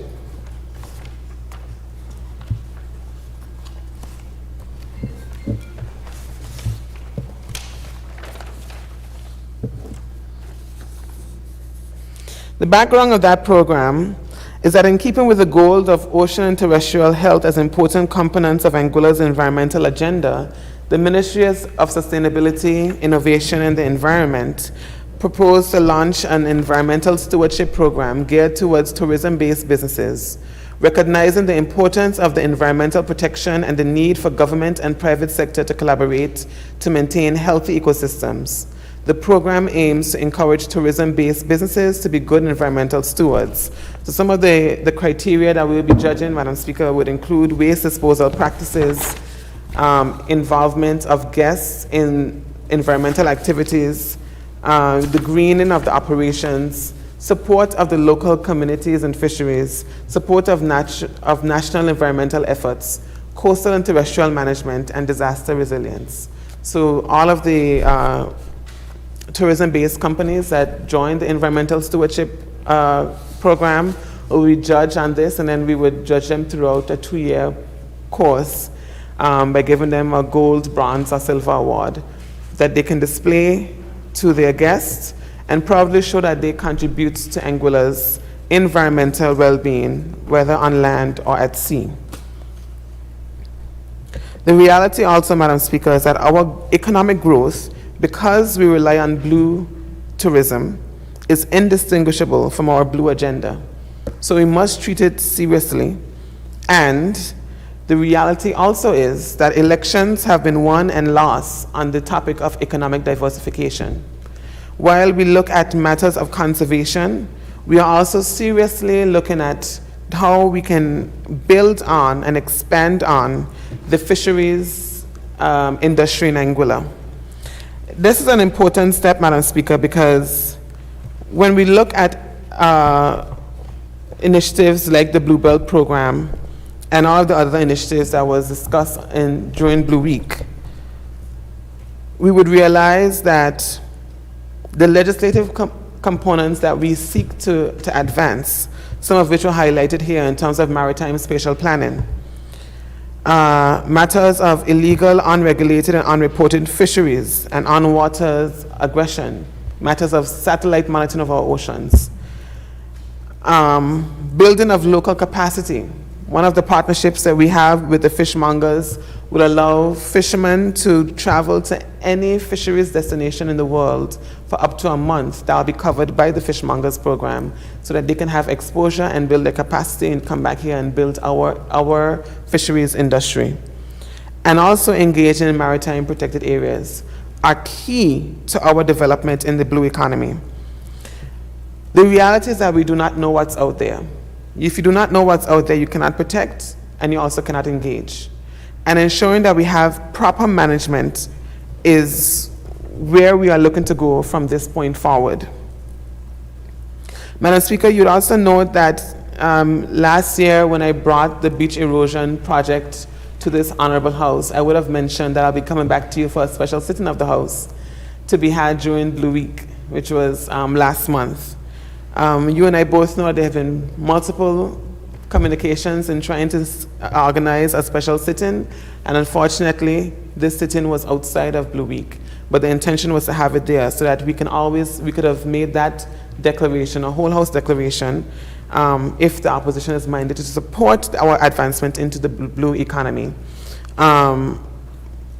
within Blue Week, because I thought that would be an important national statement to all involved. I want to reiterate, Madam Speaker, again, what is actually being committed to when it comes to this proposed whole House resolution. We're proposing to do more to hold industrial developed nations accountable for their contribution to climate change. Madam Speaker, we know the history of our countries.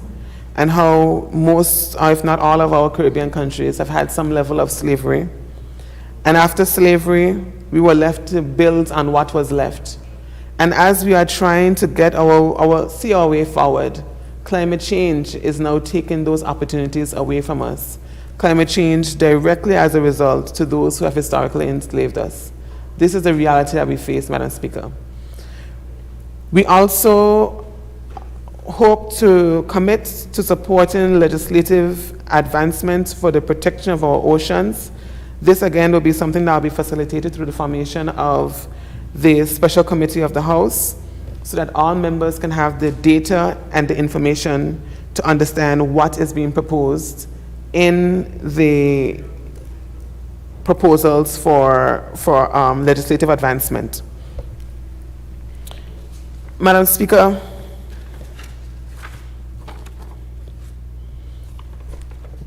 throughout the past weeks, I guess as a result of us having a delayed meeting of the House, there have been questions in relation to Anguilla's joining of the Blue Belt. I reiterate again that we would have joined the Blue Belt. We wouldn't have signed up to the Blue Belt. We wouldn't have signed an agreement, and we also would not have signed an agreement in exchange for for money. This is a step where we are beginning the consultation process. What will come back is the need, is a scoping document that will highlight, as I mentioned earlier, what we will be doing or what can be done given the resources we have. What will be done is a direct result of what we engage with as a country and what we agree to as a country. In conversations about the Blue Belt as well, Madam Speaker, I have realized that there have been a conflation in understanding what marine protected areas are. And marine protected areas have been equated to no-take zones.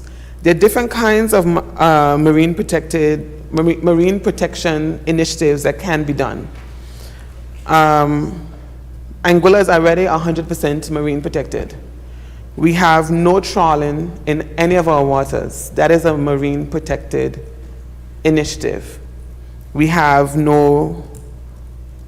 banned certain kinds of fisheries, and we've also, certain kinds of fishing practices, my bad. And we've also banned certain kinds of fisheries, actually, because we've banned turtles, historically so, a ban that was put forward by a fisher. Madam Speaker, this is not something to fear. It is something to properly engage with. The less engagement we have, the less direction we will have. And I am grateful particularly to the fishermen who would have met with me on 3 occasions in the last 5 months or so, where they discussed their aspirations. One part of our joining of the Blue Belt is proper monitoring of our waters. We are aware that there are persons who are fishing in our waters, but we cannot do anything about it illegally. And through joining of the Blue Belt, we will be positioned to have satellite monitoring to find out who is in our waters and deal with them the correct way. So lots of work for the AG. And also, Madam Speaker, one of the things that our fishermen have brought to my attention is poor fishing practices. Because by and large, our fishermen are generally engaged in sustainable fisheries. But I have been called on more than 5 occasions by different fishermen to report of instances where persons who are engaged in crayfish fisheries sitting on the side of the rocks and scrubbing out the eggs from crayfish that they caught. That is an unsustainable practice. These are things that we would need to crack down on so we can ensure that we have a sustainable fisheries into the future. I have been called by fishermen to hear their complaints about persons who are basically fishing juvenile fish. This is not something that I have seen with my own eyes, but this is something our fishermen have engaged with and have expressed extreme concern over. So it is not a matter of this ministry or this administration trying to prohibit fisheries. It is really an opportunity to enhance our fisheries experience and ensure that all practices are sustainable. I was accosted by a fisherman the other day for speaking to a group of men and referring to them as fisher folk because they say they are people who fish for money. We are fishermen. And they wanted to draw the distinction because they say they engage in proper practices, while some of these persons give bad names to the whole. So it's not to say that the work that's being done in conservation or expansion of fisheries is being done in isolation. This is a critical juncture in our nation's history. This is an opportunity to engage with the multiple decade-old aspiration to engage in proper fisheries. I remember, I guess I can say over 20 years now. Man, I think I found my first degree, so you gotta bear with me. When my father was running for elected office, I remember sitting under the kitchen table. I don't know why that was my favorite place to play. And him and Teacher Kelly was working on their manifesto. In that manifesto, the fisheries was part of their manifesto. And that was in 1999, 2000. And they were not the first persons to think of that. So this is a real aspiration of our country. And I stand here today proud to be associated with a political movement that with the leader of our party is the son of a fisherman and the brother of a fisherman who was also lost at sea. And we also recognize that our fishermen risk their lives to feed our country. And we have to do more to protect them, which is why as part of the work that we hope to advance under Blue Belt is also to increase our ability for onshore, on-water monitoring of our resources. Our fisher folk have been clear that they want to feel safe and valued for the risk that they take to feed our nation. And it is important that we make proper steps and a comprehensive step to ensure that we protect their livelihoods and protect their investments. Because one fisherman told me, if you see me sinking, don't leave my boat or else leave me sink. They want a government to have the ability to protect their to protect their investment and the industry. Madam Speaker, I was a little distracted just now. My colleague is here trying to swat a fly.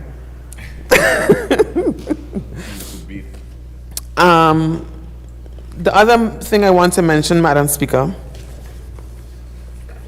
is that, one second.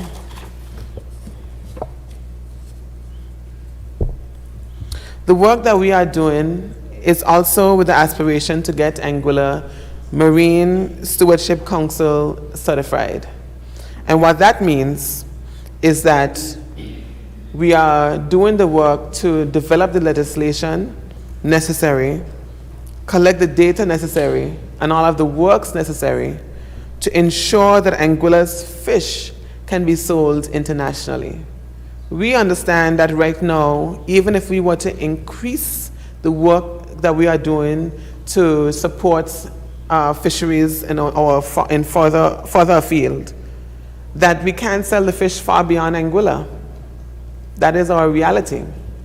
And part of the work under the Blue Belt, as well as in partnership with the Fishmongers Association, is to work towards getting Anguilla Marine MSC certified, which gives us a blue tick and an opportunity to sell our fish to the US, UK, Asian markets, French markets, and be able to grow this industry far and wide beyond what it is right now.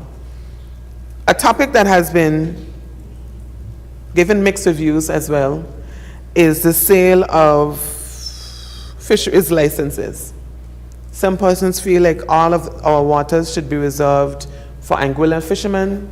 Some fishermen feel like they don't have the ability to go there, and they don't mind here or there. This is why proper engagement is important, so that when we have these levels of extremes, we can come together to have a conversation to find common ground. My personal opinion, and this is uninformed, so it is definitely liable to change, is that there's enough fishing ground for more than one person to fish. And we can have levels of quotas to ensure that Anguillan fisher folks are prioritized when it comes to the license for outfield fishing. But that is just my opinion. When we have the data, when we have the science, this is when we would make these informed decisions. And this is the time to engage. I'm calling on every stakeholder of our waters, Madam Speaker, through this Honorable House, to use this time to further engage. It is only through understanding your aspirations, understanding your fears, and understanding where you would like to see Anguilla go in the development of our blue economy can we produce a document that is truly reflective of the aspirations for the whole. Thank you, Madam Speaker. Thank you, Honorable Member. I now invite debate on the merits and principles of this motion. Floor is open for contribution. Single Island-wide electoral district member, Joseph Antipole is recognized. Thank you, Madam Speaker. Once again, good morning to yourself, my colleagues. I'd like to thank the Minister for the motion brought forth. Madam Speaker, this debate is on a resolution entitled Building Livelihoods, Upholding Environmental Stewardship. Now, Madam Speaker, as I have reiterated time and time again in this Honorable House, that the role of the opposition is not simply to oppose. If government is to bring anything that is within the best interest of Anguilla, it is our duty to support government and the best interest of our nation.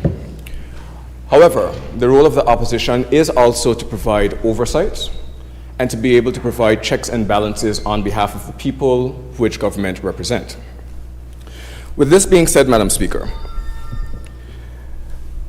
the resolutions outlined within this document specifically, I would dare say, the resolutions in and of themselves, when viewed in isolation, is nothing that any of us should oppose.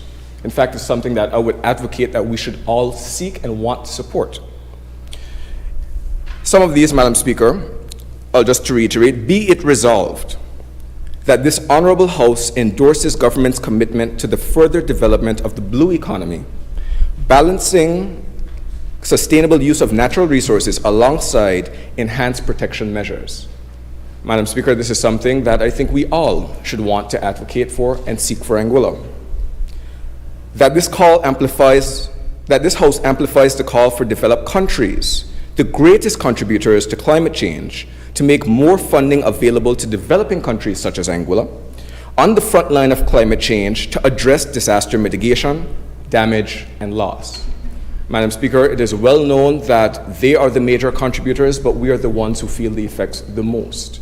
And despite the efforts that we may put into conservation, into mitigation, because we are not the true drivers of the damage, our efforts can only do so much. So it is only fitting that those persons who have gained from what may potentially be our demise do some sort of giving back in terms of helping us build back our resilience.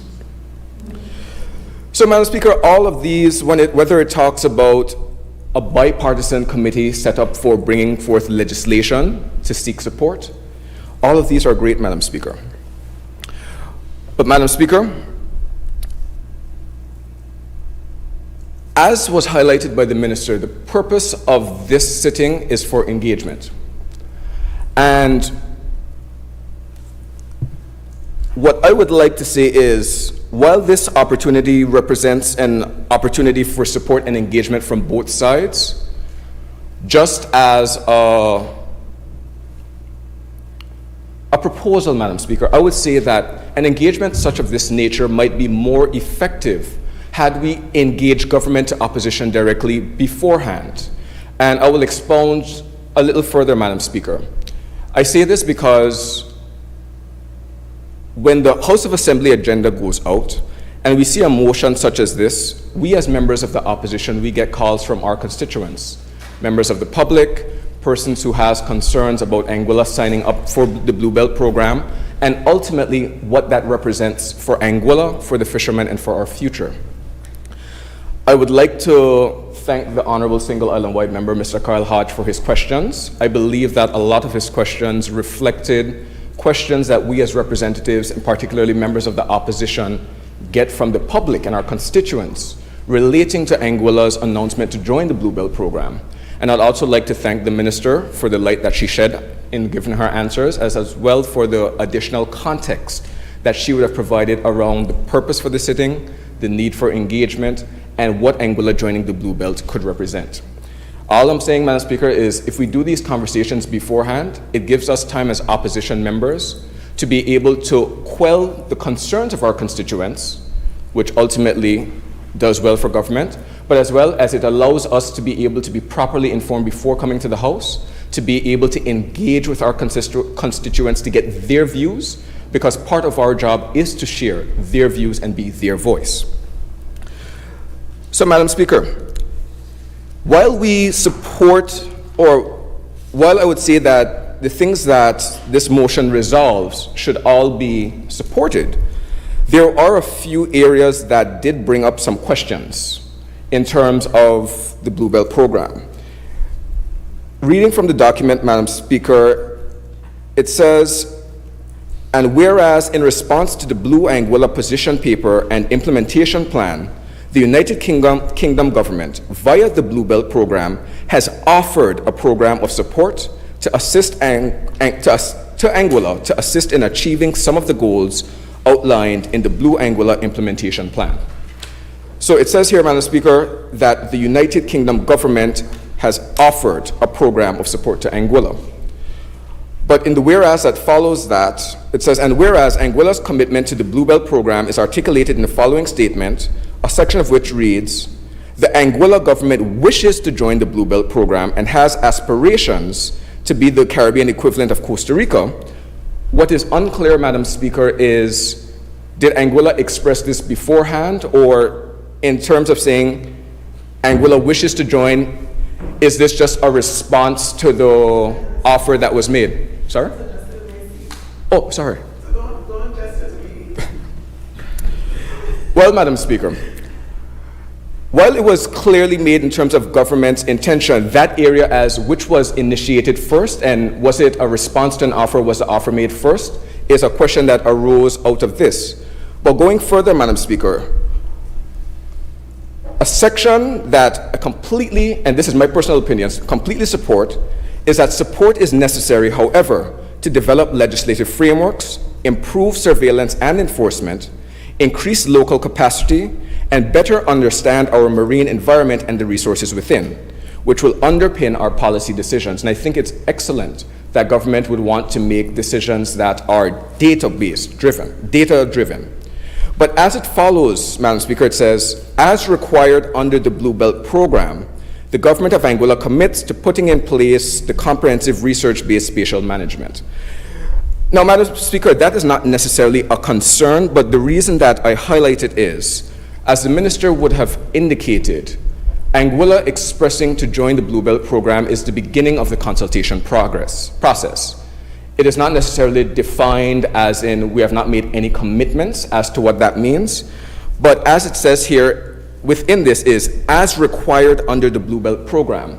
So this just begs the question, Madam Speaker, is if Anguilla does choose to join, and even though it's a framework that we can kind of frame to our own situation, what else is required? What are the current requirements that we do know of that is in place for Anguilla? So, Madam Speaker, with that being said, as mentioned before, the resolutions in and of themselves, I personally do not feel are something that necessarily warrants opposition.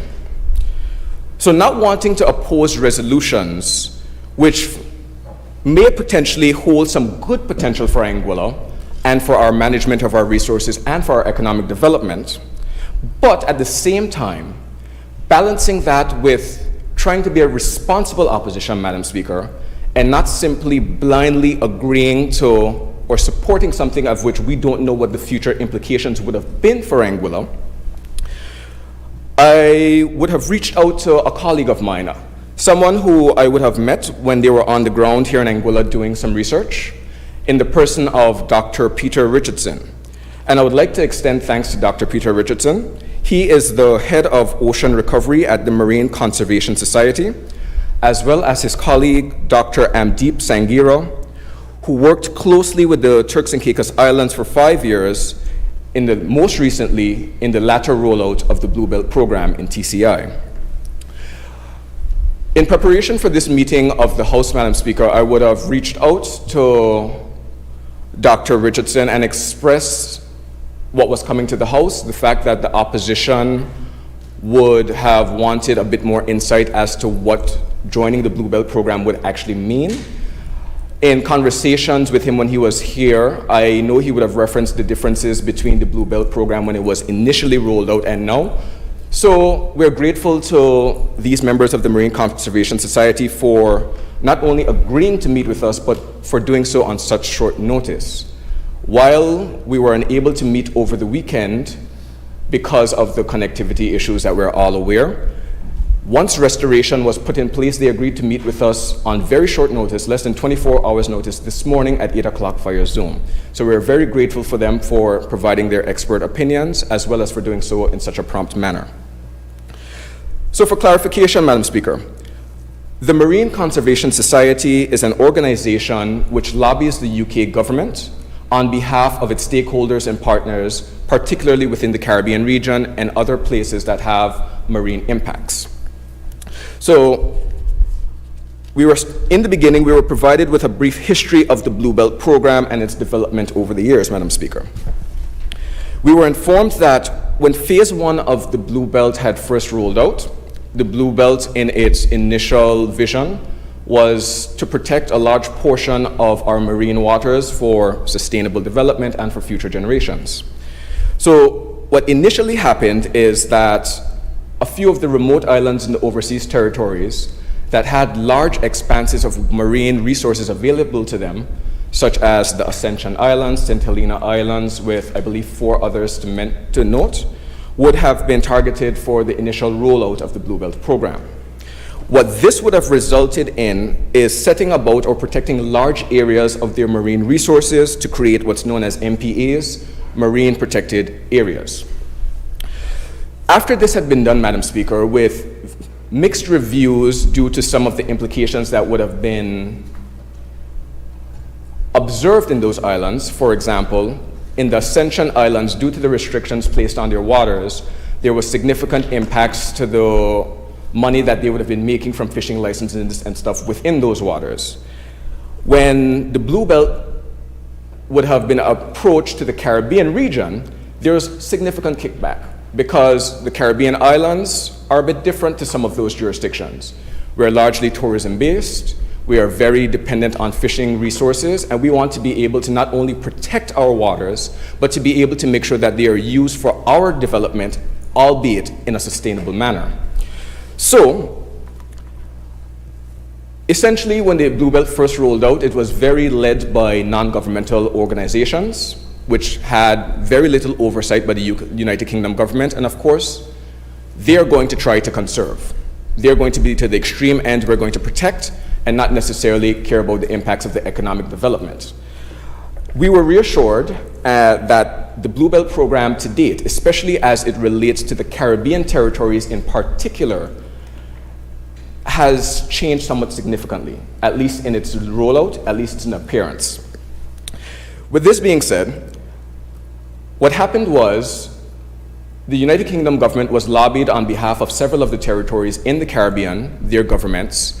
I was, in terms of persons who would have been highlighted on behalf of Anguilla, Ms. Melissa Mead and Ms. Kathy Gums of our Department of Natural Resources. They were actually highlighted during this conversation for the excellent work that they would have done in terms of putting out the efforts and the needs of what Anguilla needs in terms of its marine development, in terms of putting forth that argument to the United Kingdom government.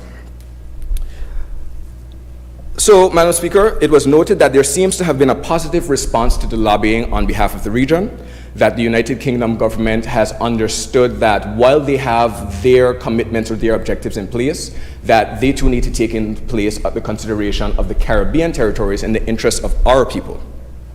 So with that being said, the Blue Belt program to date, as it has been rolled out, the first country within the region to have signed on to the Blue Belt program would have been the Turks and Caicos Islands, which would have signed on in about 2021 to about 2022.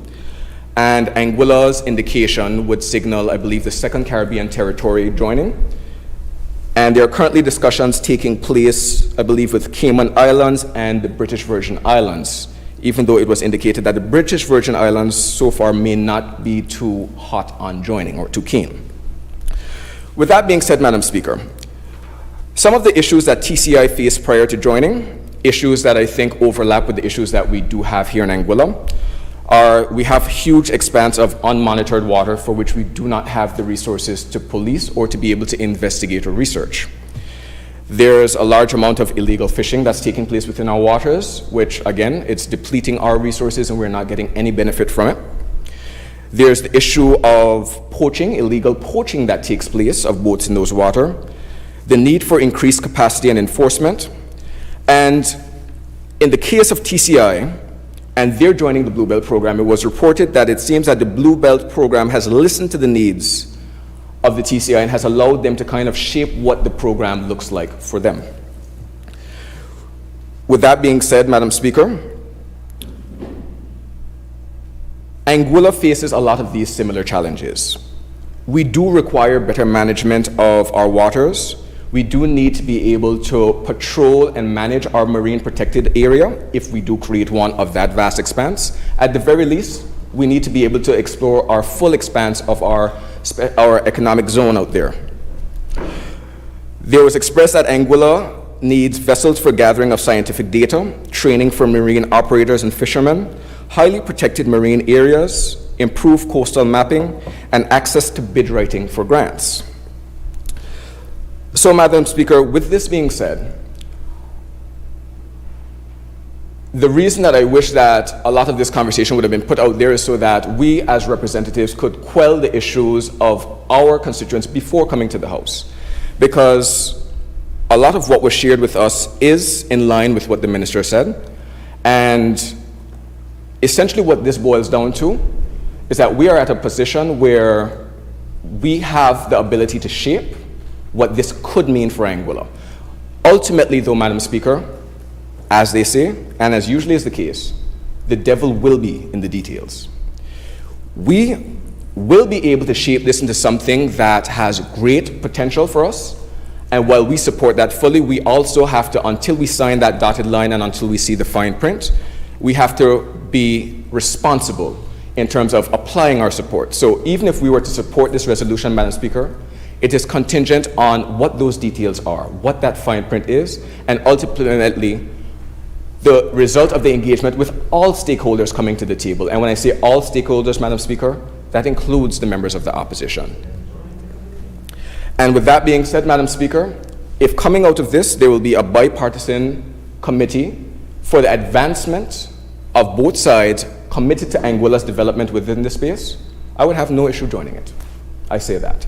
So, Madam Speaker, again, I was taught to be cautious, and so I will be, in terms of reserving. I do give this my support, but it will be contentious, it will be conditioned on the fact that this is truly something that is expanded to all stakeholders, where everyone can weigh in, and that this is an initiative that everyone is ensured that Anguilla sets and maps the direction, and not any outside party, not the UK government. Anguilla shaped by Anguillians. Madam Speaker, I thank you. Thank you, Honorable Member, for your contribution. Are there any other contributions to this motion?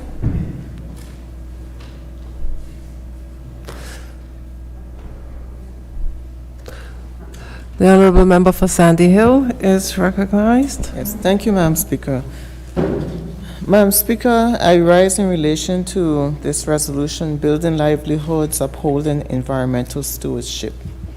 And I have to say, Madam Speaker, that practically the entire morning has been spent, and gladly so, in relation to the issue of the environment and in relation to our fishing industry, fisheries, supporting our natural ecosystem.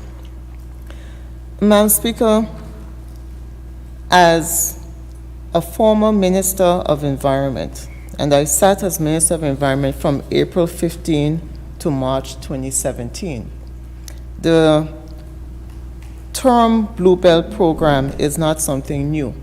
In fact, By way of background, in about 2016, and the Honorable Single Island Wide member, Mr. Vanterpool, would have touched on it, I would have attended a joint ministerial conference. And at that time, there was encouragement by the UK government for the overseas territories to sign off on the Blue Belt Initiative. And in separate discussions with the United Kingdom Overseas Territories Association, a number of the islands which had already signed on to the Blue Belt program were able to openly discuss and express their concerns and the issues that they had had with signing on. And one of the issues at that time, Madam Speaker, is that the Blue Belt program was essentially controlled by non-government organizations, NGOs in the UK. And so those NGOs would have been given the mandate by the UK government at the time to go out and enter into arrangements with the overseas territories with a view on setting up and establishing marine protected areas. And as was mentioned, the impact of signing on to those widespread marine protected areas was that they assisted in damaging the revenue coming into those territories. And so they would have attended the conference, they would have expressed their concerns, and of course, naturally, as Caribbean overseas territories, which rely primarily on our waters, Anguilla and the other Caribbean overseas territories who have shied away from the Blue Belt program. And of course, the Blue Belt program was tied with funding at that time. And the statements that were made, the representations that were made to the overseas territories was that funding would be made available through this program to be able to help develop our blue economy. The difficulty and the representations that were made in turn, Madam Speaker, was that our development of our fishing industry should not be tied to an arrangement entered into with an NGO over which the UK government had no direct control. When I say that, it was admitted that the oversight of the UK government over those NGOs at the time was not significant. And so that in part created the major difficulty with the Blue Belt program back in 2016. And so suffice it to say that over the years, the Blue Belt program was not signed on by any of the Caribbean overseas territories. We know in recent times as well that countries such as St. Helena and the Ascension Islands have again expressed a continuing concern with respect to the Blue Belt program. And so one of the questions that I would have raised when I met with the director of the overseas territories was to inquire as to whether or not the structure of the Blue Belt program today was similar to the structure of the Blue Belt program as it existed at that time. And while he was able to say to me that the UK government had more authority and control over it, he was not fully aware as to the structure of the program as it then existed to be able to make a comparison, and that was something that he undertook to go back and look into.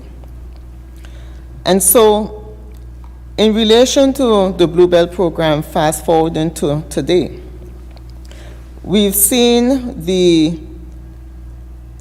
there's been a Blue Week, and there was a Blue Belt ceremony. And Anguilla, similar to all of the Caribbean overseas territories, would generally have implemented various legislation on its own with respect to protecting our natural resources. And we know we already have some marine parks in existence. We have some protection. And I believe that the Department of Environment, Department of Fisheries, and today the Ministry of Environment has done a good job in terms of moving forward on a number of those initiatives. But the reality is, Madam Speaker, is that the Ministry of Environment and the issues impacting our environment in Anguilla requires funding. There is a need, and while we have a wish and a desire to provide the effective preservation, protection of our natural resources, and at that same time, exploiting and exploring the possibilities for the establishment and creation and broadening of our fishing industry, it requires some sort of funding, and it requires assistance. And sometimes, in situations such as this, the assistance may not be able to be garnered just from government coffers alone. And so that is why, in many cases across our various ministries, we look to entering into partnerships and establishing relationships with the UK government and affiliated organizations to be able to accomplish the same outcome. And so, Madam Speaker, the resolution would have provided that there is a commitment at paragraph number 8 recital that Anguilla has committed to the Bluebell program, and it sets out the statement. And I realize, having received recently the response to the questions from the Minister of Environment to the Honorable Kyle Hodge, that the extent of Anguilla's Bluebell commitment is set out as at paragraph 8 of the recital in the resolution, number 8 recital. And my understanding, based on what I have garnered today, is that there has been no written agreement that has been entered into between the UK and Anguilla. And that in fact it is a general commitment to developing the blue economy, balancing sustainable use of our natural resources alongside enhanced protection procedures. And so a general commitment, Madam Speaker, I think is a far cry from entering into final terms and agreements that would bind Anguilla.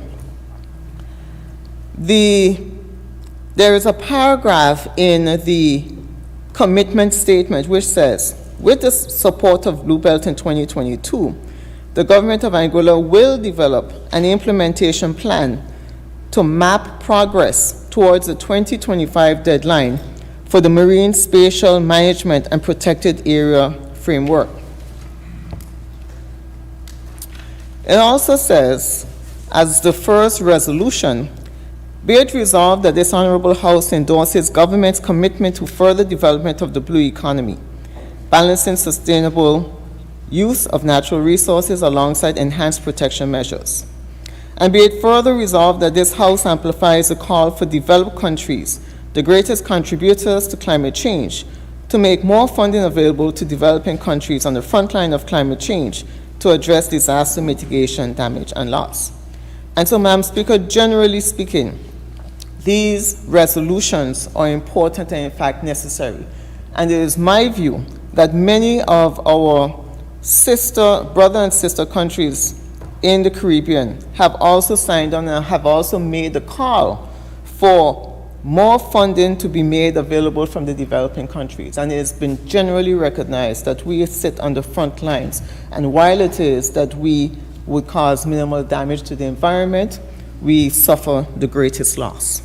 And so it is right and fitting that such a call be made. Where it says, be it further resolved that this House affirms its support for legislative enforcement and other measures to prevent and mitigate coral reef degradation, beach erosion, pollution, and for programs of corrective action to restore the affected ecosystems to good health. And Madam Speaker, while in general terms this sounds good, it is open-ended. And the opposition members would want to have the opportunity in terms of the preparation and discussions on the legislative enforcement and other measures to be able to weigh in. Because it is difficult to stand here in the House of Assembly today and agree to open-ended tenets without understanding what is the foundation and where this will take us. And when I say it is difficult, Madam Speaker, the first time that we would have been aware, I'm speaking generally in terms of opposition, of a request for bipartisan support in relation to this motion was when it was placed on the order of business, the agenda for this House of Assembly. And Madam Speaker, when this government took office and the Constitutional Reform Committee was created, I can recall that the single island-wide member, Honorable Mr. Ken Hodge, would have reached across the island, would have contacted me and request that I sit on the Constitutional Committee. And I agreed, Madam Speaker, because that is the nature of bipartisan support. And that is the nature of reaching across the aisle and communicating with the opposition and indicate if you truly had an interest in ensuring that the opposition would have been updated, informed, and prepared from the very beginning. This resolution comes after Blue Week. It comes after all of the discussions and the ceremonies that took place, and in fact, the opposition was not invited to any workshops during that week. I certainly didn't see any, and if it was sent to me, then it must have been an oversight, but I certainly did not see any invitation come to me. And I can tell you that I would have wanted to have had the opportunity, had an invitation in fact been extended, to attend any of the workshops, to be able to ask questions, to be able to gain some understanding as to the nature of the Bluebell program, the changes from what it was initially, from my recollection, while I sat as Minister of Environment, and the vision for going forward. But of course, Madam Speaker, those were not available in terms of an invitation not having been sent, and me personally not being in attendance at any of those workshops. I was invited to the Bluebell ceremony. That was on the Saturday. But that comes at the end, where there's a lot of, I guess, wrapping up and laughter and joy with respect to signing on to the commitment for the Blue Belt. But in terms of the substance, Madam Speaker, when we talk about bipartisan support, it is important that all of the members of the House have the opportunity to sit, to be engaged, to be a part, and not after the fact for a resolution to come and asking us to sign on to something when we were not part of the discussion. And so, while it looks good, it is important that we protect our economy. It is important that we protect our future, our relationship with the ocean. It is important that we preserve the health of the ocean. The question we have to ask is, in what form? How does this come, and how are the people of Anguilla impacted? And I can say, Madam Speaker, that the reason why this is important is because many persons across Anguilla are saying that they still don't understand. Fishermen, fisherfolk, they're all saying that they are concerned, that they don't understand what this means. And understandably so, because if there is no actual formal documentation, if it is really just an open-ended commitment, I suppose that it is the details that are going to come in the future that is going to be important and relevant and necessary for the people of Anguilla to be actively engaged. And so, where it says that, be it further resolved that this House encourages and endorses the formation of a special committee of the House to review proposed legislation with regard to fisheries and environmental management to garner bipartisan support when the legislation is presented for consideration of the whole House. Again, I would want to extend an invitation for the single island-wide member, the Minister of Environment, to entertain a discussion, a meeting with members of the environment, with members of the opposition, because while it is good that we can stand in the House and we can showboat, at the end of the day, if you're bringing a resolution to the House without the substance, without actually informing, reaching across the island, communicating directly with the members of the opposition and explaining what it is, as opposed to throwing a resolution on the order paper and expecting the opposition to sign off on it. The question that you have to ask is this really an honest attempt for bipartisan support? Or is this a showpiece to say that you've reached across the aisle and you've asked for their support and they've refused to give it? And let me put it on record, as was stated earlier.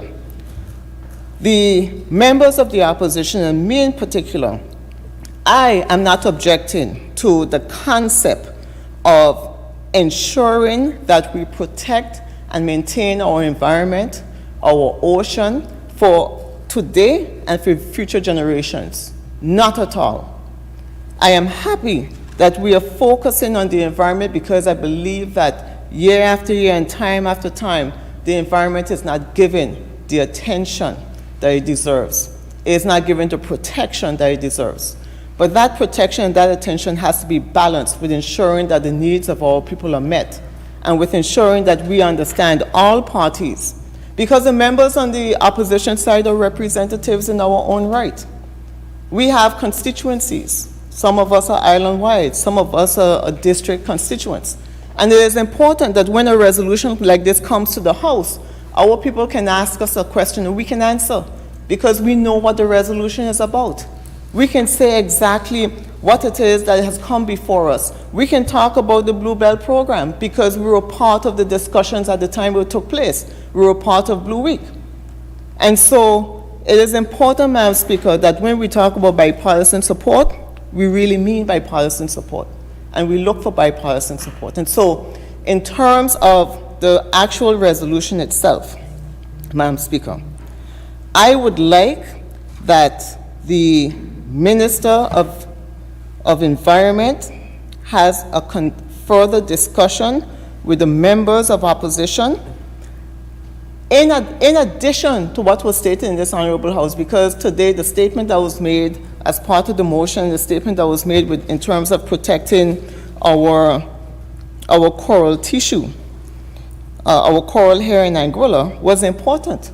It was the first time that I would have been privy to a direct statement being made from the minister to the House and to the opposition.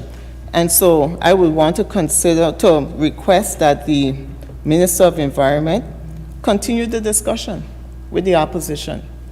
Open the doors, have a meeting, have the opportunity to allow us to ask direct questions and bring us up to speed so that when we sign off on this resolution, we know what we're signing off on. And I would say, Madam Speaker, that once the legislation to come is good and proper and right for the people of Anguilla, because sometimes, or in most occasions, when you first draft a bill, it is not perfect.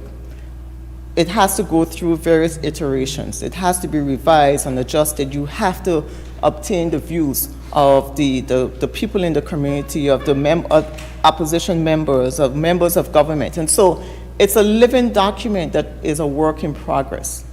And so I have no doubt that we would want to be a part of that process. But I think it's also important that we be brought up to speed, Madam Speaker, so that we can be on the same page as the members of this House who are on the government side. Thank you, Madam Speaker. Thank you, Honorable Member.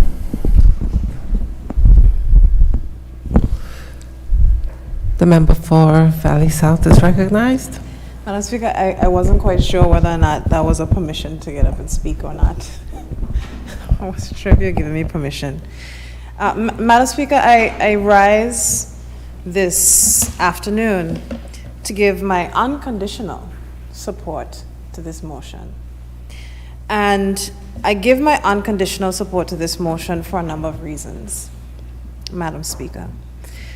The first of which is based on my experience within my ministry, the Ministry of Education, and the aspirations of young people, students across this island. This is the standard of which they expect of their leaders. And history will show, Madam Speaker, that it is young people connected to culture, sensitive to the reality of living in a small island developing nation, and starve for the opportunity to diversify. Finally, Anguilla's economy will lead this country by virtue of the Blue Anguilla Implementation Plan to a partnership, a sustainable partnership that allows Anguilla to access resources for the furtherance of the blue economy. As the minister once said, Madam Speaker, Anguilla, through this initiative, although a small island nation, is going to be considered a big ocean territory. And as we look at the commitments set out in the OECS 2040 consensus, stating that the well-being of humanity depends upon maintaining health and a healthy environment with all its ecological systems, these are the standards that Caribbean nations are all advancing, even without a solid agreement or declaration to state that they have the resourcing in place already. And Madam Speaker, I want to take this moment to say that this young lady, a young woman, I mean, she's younger than me at this point in time. I believe that history will remember this minister as an unapologetic champion for climate change, for marine development, and economic diversity through our fishing industry. I believe that her passion for this industry has led Anguilla's name to be praised from the lips of Prince William himself. And the action that has been taken from the enactment of the BANG implementation plan, which I must say, Madam Speaker, that I am particularly proud of the BANG because many assets of my ministry, including the Anguilla Community College, played an integral role in the development of that blue Anguilla position paper. And so it kind of shows us already, Madam Speaker, that Anguilla is primed to actually take advantage and to be the leaders, because although it has been said, Madam Speaker, that the Blue Belt Initiative has been in place for quite some time and it is not a stranger to our shores, what is different this time around, Madam Speaker, is that this administration is taking an agreement that maybe other territories may have had some caution in relation to. We have opened it up, and the minister has engaged directly with the persons who are set to be the beneficiaries of Anguilla moving forward with our blue economy plans. This is not a plan that is engineered from the top down. It is a plan that is engineered from the bottom up. And I believe it reflects the minister and this administration led by the son of a fisherman, who are deeply connected to issues in relation to the sea, to really lead the charge that many persons have been saying and asking and pleading for decades, but has never really been done. And I want to say, Madam Speaker, that this signal to action was not blown from above the waters. It was actually done this is actually led from our young people. When the Minister for the Overseas Territories, Lord Goldsmith, came to Anguilla and spoke to some of our students, I indicated to him that on our student councils across all of our primary schools, our student council representatives, their main concerns in relation to Anguilla were in relation to coastal protection, marine conservation, and climate change. The young people of this nation, Madam Speaker, are waiting for our leaders to act, and they are getting tired of excuses. So when I see and when I hear the minister bring forward a motion that simply requests that this House of Assembly endorses a commitment to develop the blue economy, to balance the use of natural resources along with enhanced protection measures. And I want to pause here in relation to protection measures, because everyone in this nation has recently been affected by what could have, in relation to protection measures, when we had a blackout in terms of our telecommunications. And when we talk about marine spatial planning, when we talk about what is necessary to ensure that things that happened this weekend don't repeat themselves, these are the commitments that are built into this motion, Madam Speaker. These are the commitments. And the commitments, while they are general in nature, are asking each member of this parliament to state their support. You don't have to support, or if you do, you can say you do or you don't. But the terms of the support, the request for support is very explicit. The support is asking for, this House commits to the development of the blue economy, yes or no? Yes, we do. Does this House commit to balancing sustainable use of our natural resources along enhanced protection measures, yes or no? Yes, we do. Does this House amplify the call for developed countries, which we know are the greatest contributors to climate change, to make more funding available to developing countries like Anguilla on the front line of the climate crisis? Yes or no? Do you support it? Yes, we do. Does this House support the legislation, the enforcement and other measures to prevent and mitigate coral reef degradation, beach erosion and pollution, and for programs of corrective action to restore the affected ecosystems to good health? Yes or no? Madam Speaker, in this House of Assembly, before us a couple weeks ago, you saw two young persons who are presenting on the state of coastal erosion in this country. Young persons who are constantly doing the work to fight to ensure that Anguilla can continue to have a tourism industry. Those young persons and more, and the young persons that I'm referring to across the councils in our primary schools are all anticipating that their leaders will take the first step and will put themselves on the line to ensure that they say yes, not no. Does this House affirm its support for the expansion of the fishing industry? Yes or no? Utilizing more of Anguilla's 200 nautical miles of exclusive economic zone for enhanced quality assurance? Yes or no? Are we going to support utilizing more of Anguilla's 200 nautical miles? Yes or no? These are the questions that the motion is asking, Madam Speaker. Do we support the regulatory and surveillance measures that are required for sustainable fishery? Yes or no? We want sustainable fishery, but we also know that in order to have sustainable fishery, there are a number of things that need to take place before. So yes or no?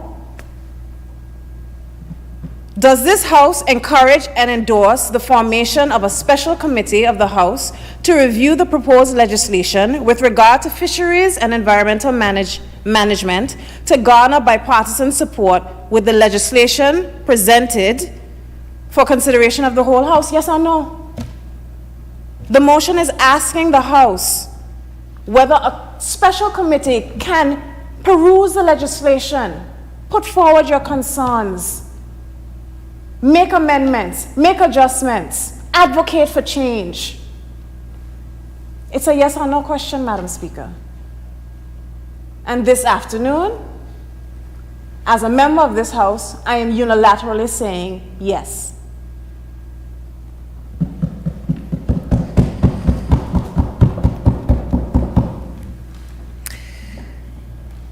Madam Speaker, this commitment by the government of Anguilla opens doors for generations to come of young Anguillians, for future marine biologists, marine educators, environmental scientists, sustainability consultants, conservation officers, climate change specialists, because we live what the rest of the world looks on and says, oh no, another climate disaster. We are the ones who face the 1.5 to stay alive, Madam Speaker. We are the ones who face the need to regulate fishing activities in our ocean that are already taking place, Madam Speaker. There are foreign vessels operating in Anguilla's waters now for decades. But the commitment to find a solution to ensure that our local fishermen and women, hopefully, I'd like to see more of them, Yeah? Fisher folk are prioritized and not disenfranchised. It comes by taking the action to standing up and say, yes, I support that. I'm in support of that.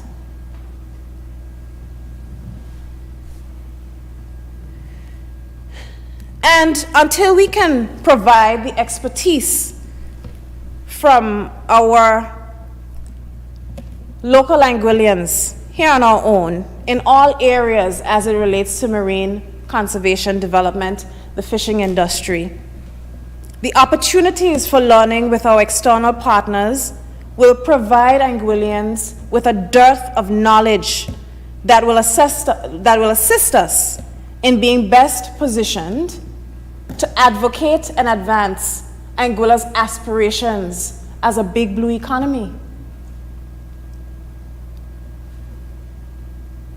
Beyond these aspirations for learning, though, Madam Speaker, this motion provides a bedrock of an opportunity for us to preserve a way of life, a culture. Anguillians are known as a seafaring people. And that is why I would also advocate and say to persons in Anguilla who are interested in becoming a part of Anguilla's efforts towards development of our blue economy, to join nonprofit organizations in Anguilla. Join the National Trust. Join the Anguilla Enhancement Project. Be a part of shaping the Anguilla you want to see. Because, Madam Speaker, these opportunities are being pursued relentlessly, not just by Anguilla.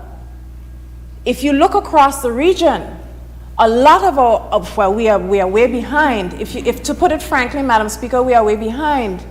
Many of our neighboring Caribbean territories have already sought to see how they can prioritize fisheries in their efforts to expand their economies. So right now, Madam Speaker, this is us playing catch up. We're playing catch up. The future of marine conservation, Madam Speaker, as you know, is both challenging and promising. And I say challenging because we know, and has been stated before, Anguilla and these small island developing nations are not predominantly responsible for the effects of climate change and marine degradation. Not predominantly. And we face a range of threats from overfishing, pollution, habitat destruction, which exacerbate certain problems like declining fishing populations, coral bleaching, and ocean acidification. And of course, while we act, it must be a global, collaborative approach. And we say that, Madam Speaker, because we know that individual action on its own will not change the course of climate damage. We know that. And so Anguilla having an opportunity to become a major part of the conversation as it relates to conservation and blue economy development is a major step forward for this country. But as we continue to grow awareness through the Blue Week, through a number of these initiatives, our engagements with our external stakeholders on the importance of marine conservation and the commitment to protect our waters, and as we continue to work together with our NGOs, our scientists, our local communities, to develop innovative solutions to challenge the issues facing our coasts, our oceans. The Blue Belt Initiative, Madam Speaker, is an initiative that will allow Anguilla, through the government of Anguilla, to protect and develop our most treasured assets. So while we look to shape the future, Madam Speaker, it requires not simply collaboration from the government of Anguilla, but it also requires a lot more work in terms of an increase in ocean literacy. And we already have seen some of the work that our young people in the Department of Natural Resources have been doing to increase our ocean literacy. We all have these distributed to our schools for them to be aware, for them to be able to identify, for them to be part of the conversation, for them to even say, when the Department of Natural Resources went and it gave some presentations, Madam Speaker, they spoke directly to what we can do as individual citizens in terms of cleaning our equipment, making sure that we put Clorox on it so that we don't, if it is the case, we don't take part of the disease affecting our stony coral from one place to the next. Those preventative measures, that increase in ocean literacy is of fundamental importance. And as our students are raising, and again, Madam Speaker, I say that the students are really leading this initiative. These are their expectations. For too long, we've had to wait. We've had to wait for young people to come forward to take the requisite action necessary to save this planet. While we look at both the advancements in technology, the underwater drone that has been provided to Anguilla to assist its efforts in monitoring and managing our marine ecosystems, our local communities continue to play a pivotal role in increasing as key partners in this conservation conversation to make sure that our solutions are more effective and sustainable. Because really and truly, Madam Speaker, our fisher folk, fishermen and fisherwomen, do engage in very sustainable fishing practices. And of course, Madam Speaker, the future of our marine conservation efforts require a multidisciplinary approach, which will require the buy-in of everyone. And I dare say that this afternoon was an opportunity for the nation of Anguilla to see all members of this honorable House state emphatically that as persons who are sitting in a hurricane belt,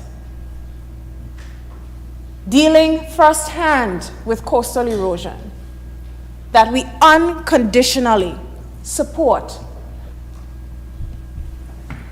the efforts being made by the Ministry of Sustainability to ensure that Anguilla can have the best of both worlds.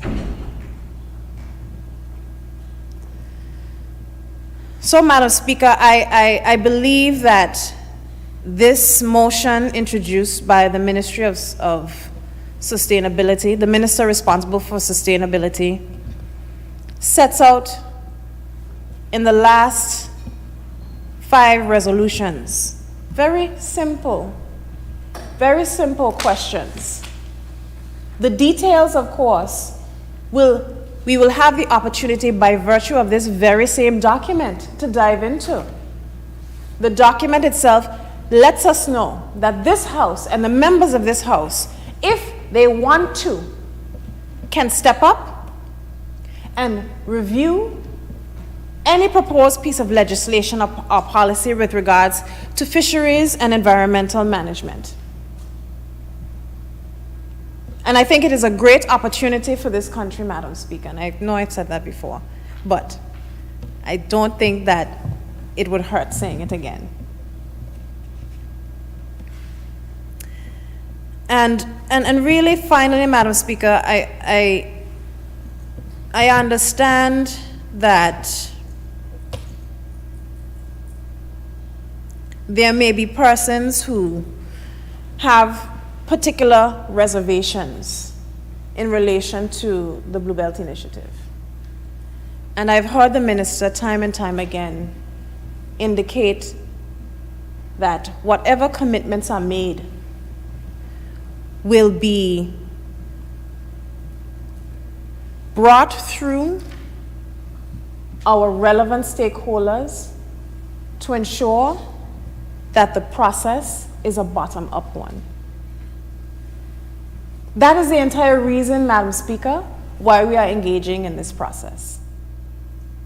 Because without it, and I'll let the minister speak for herself, but I remember her saying after her trip that when they started to speak, she said, well, this is not going to work for us, and that is not going to work for us. She began to advocate for exactly how it should look like for the stakeholders that she engaged with over the past 6 months. And I believe, Madam Speaker, that our administration has set a firm marker in the sand that we will be the administration, Madam Speaker, to advocate and act on the need for climate action. I thank you. Thank you, Honorable Member. I see the hand of the Honorable Single Island-wide Electoral District Member, Mr. Kenneth Hatch.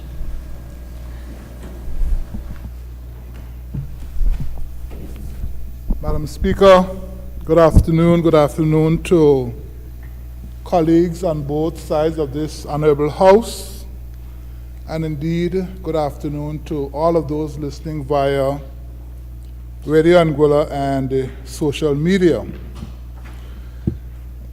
Madam Speaker, I rise in full, and to echo the words of my colleague, full and unconditional support for this motion, Madam Speaker. Madam Speaker, we believe, and there's growing evidence to show, that our fishing banks, 200 nautical miles of our fishing banks, are replete with the various pelagic species of fish, such as tuna, wahoo, mahi-mahi, dolphin, swordfish, and many others. And Madam Speaker, I was surfing the net the other day, and I saw a lovely picture posted by Maxine Hubbard, and I'm sure she would not mind me mentioning her name, a picture of some very lovely cuts of swordfish that she had purchased from the Fabian brothers for use in her kitchen at Best Buy. So, Madam Speaker, that is visible proof that we have the fishing resources out there. And of course, we have to commend the Fabian brothers for their bold step in purchasing that large trawler and venturing out to explore the uncharted 200 nautical miles of Anguilla. But Madam Speaker, I want to touch for a few minutes on the Anguillan fishermen who have set their pots in the inshore waters of Anguilla, Madam Speaker. And I don't know how many of you know, Madam Speaker, but in my younger days, myself and my brothers were avid fishermen, Madam Speaker. I sat down many a day in my yard and I made fish pots, Madam Speaker. There was an art to cutting the wire to get the shape of the pot and so as not to waste the wire, Madam Speaker. And I used to go down with my brothers, go down to the pond, down at the pond past Carl's Pond, and cut the buttonwood sticks, Madam Speaker, to provide the supports for the pot, the corners, and then the braces around the pot. And those days we had to cut them, tie them, put them on our head with a cutter and bring them up to where I live, Madam Speaker. So I made the fish pots, Madam Speaker. I made the funnels and everything to ensure that the fish didn't escape when they entered the pot. And I learned the fine arts, Madam Speaker, of smothering and setting the bait with the sea moss and roasting the fish to put in the smother to attract the crayfish and so forth. Madam Speaker, I'm making this point because, again, this is an aspect of our cultural life, Madam Speaker, that we don't hear much about, Madam Speaker. And for many years, I was proud to have been a part of that. And also, Madam Speaker, we had to get the pots from where I lived over to Dropsy Bay, west of High Cliff. And of course, we had to put them on our head again with a big piece of cloth to get them over there. And for many years, Madam Speaker, those pots served us well. We got lots and lots of fish and crayfish and so forth. But Madam Speaker, the sad reality is that was many years ago. And I'm learning more and more these days that those large, abundant sources of fish and crayfish are no longer there in abundance as they used to be in those inland shorelines, Madam Speaker. So this is where this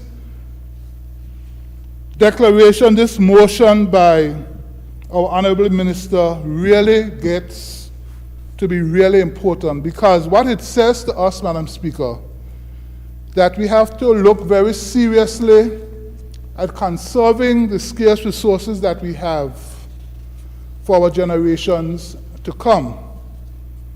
And it's a work in progress. The minister, I think, has admitted that she's working, she's developing, she's talking. But at the end of the day, Madam Speaker, it will continue to grow and evolve as the months and years pass. And I think on this side of the House, we are all cognizant of this development, of this growing need for us as a people, as a government, to conserve our environment, Madam Speaker. And again, we talk about Blue Belt, we talk about the sea, but we also have to be cognizant as well, Madam Speaker, that activities that we do on land also has an effect on what happens in the oceans around us. And again, we have, just like we have our fishermen, we have our farmers, Madam Speaker. And again, I am proud to say, my family, we were farmers for many years. We still are farmers. My two brothers have their backyard gardens, Madam Speaker. And just a couple days ago, they reaped in excess of 150 pounds of sweet potatoes, Madam Speaker. Saturday morning, the cars were lining up in the yard for persons purchasing sweet potatoes. And they were using sustainable methods such as the chicken manure and also the mold from under the trees. Sustainable methods, Madam Speaker. And again, Madam Speaker, just recently, we had the occasion of visiting the young farmer there in Sandy Hill, Shane, I think his name is, and we are seeing the great things that he's doing in developing the land. So I'm saying, Madam Speaker, while government is doing its part to put in place the mechanisms, put in place the agreements, put in place the funding, there also must be a corresponding part on the behalf of the farmers and the fishermen as well to observe the conservation measures that are being put in place. Madam Speaker, I came across an interesting article online, and for those listening or other members of the House, you can always visit worldwildlife.org. And that has some interesting articles there. But, Madam Speaker, it makes a good point that the U.S. is one of the largest seafood markets for imported seafood, importing more than 5.3 billion pounds of seafood per year. What caught my attention, Madam Speaker, was the reference in the article that says, unfortunately, there's a problem with the seafood that hits the plates in the U.S. market. We simply cannot tell if the fish that is being eaten was legally caught because the current laws are not strong enough to trace from bait to plate. And Madam Speaker, that caught my attention because We all know, it's a well-known secret that our 200 nautical miles out there, Madam Speaker, is being fished and fished by trawlers that take our produce abroad, and I dare say many times it gets back here in Anguilla as imports of fish that was earlier caught in Anguillan waters. And the point is, Madam Speaker, that at this point in time, we have no mechanism, no way of tracking, no way of granting licenses, no way of regulating this sector, Madam Speaker. And again, this motion that our minister brought before this honorable House this morning is laying the groundwork, Madam Speaker, for us to be able to monitor, to regulate, and to make some money from this sector, either through selling of fishing licenses or providing resources and encouraging fishermen, just like the Fabian brothers, to develop their vessels to the large vessels that can go out into the deep. And Madam Speaker,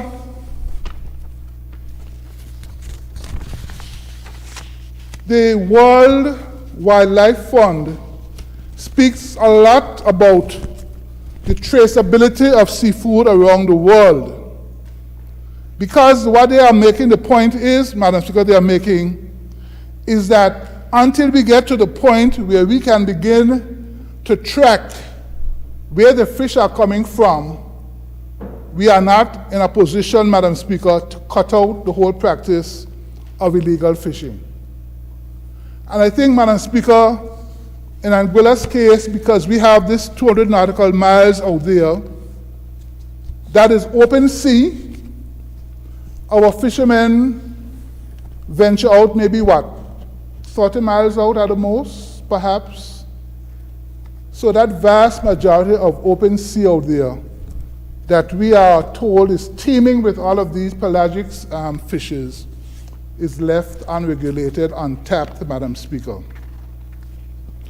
And, Madam Speaker, going back to the motion again, Madam Speaker, where it talks about Anguillan people have strong cultural links, socioeconomic links with the ocean, and aspire to be a more harmonious relationship with ocean and coastal ecosystems that facilitates economic activity, values the ecosystem resources, protects them from exploitation and degradation, and conserves Anguilla's rich biodiversity for future generations. And it goes on, Madam Speaker, the government of Anguilla is committed to the further development of the blue economy, defined by the World Bank in 2017 as the sustainable use of ocean resources for economic growth, improve livelihoods and jobs, while preserving the health of the ocean ecosystem. Madam Speaker, anyone that listens to this, anyone that reads this has to agree that Anguilla is finally taking some concrete steps, Madam Speaker. We have moved beyond the talk stage, and we are now getting into the action stage where we're actually putting things in place. And the Blue Week, Madam Speaker, I had the opportunity of attending the ceremony down at the Vidas on the pier. And I saw the enthusiasm of the participants. I saw the young people that were present. I saw the questions that they were asking. I saw the enthusiasm of the British minister. And Madam Speaker, that said to me that we are moving on a path somewhere positive. Somewhere positive, Madam Speaker. We are moving in the right direction. So, Madam Speaker, with those few words, I really wish again to reiterate my very strong and unconditional support for this motion, Madam Speaker. I thank you for this opportunity. Thank you, Honourable Member. Any other contributions? The Honorable Member for Road South is recognized. Thank you very much, Madam Speaker. I rise to commend this force of nature, Madam Speaker. And I am reminded by Luke chapter 4, verse 24, that says, "Truly I say that no prophet is accepted in their own country." And Madam Speaker, we've been stuck for decades, and so much so that former Commissioner of Police, Miss Amanda Stewart, I believe her name was, said that we were stuck in the 60s. But along came this administration led by a humble son of a fisherman that decided that change just could not wait, Madam Speaker. And through the leadership, the stellar leadership of the Honorable Minister for Sustainability and Natural Resources, Mistress Quincy Gomes-Marie, have brought about the changes that couldn't wait, Madam Speaker. Because the Minister for the Overseas Territories spoke honestly about the impact that this minister made on him and how she was able to encourage so many to come to our shows to ensure that the promises of old were fulfilled. Because, Madam Speaker, it was in 2015 when St. Martin virtually stopped our fishermen from coming to their shows to sell fish. And it was one parliamentary secretary, Mr. Cardigan Connor, who was elected member for West End, who made a statement that he would get it solved, Madam Speaker. And here we are, many years later, and it has not been solved, not because the member did not want to solve it, but because he could not solve it.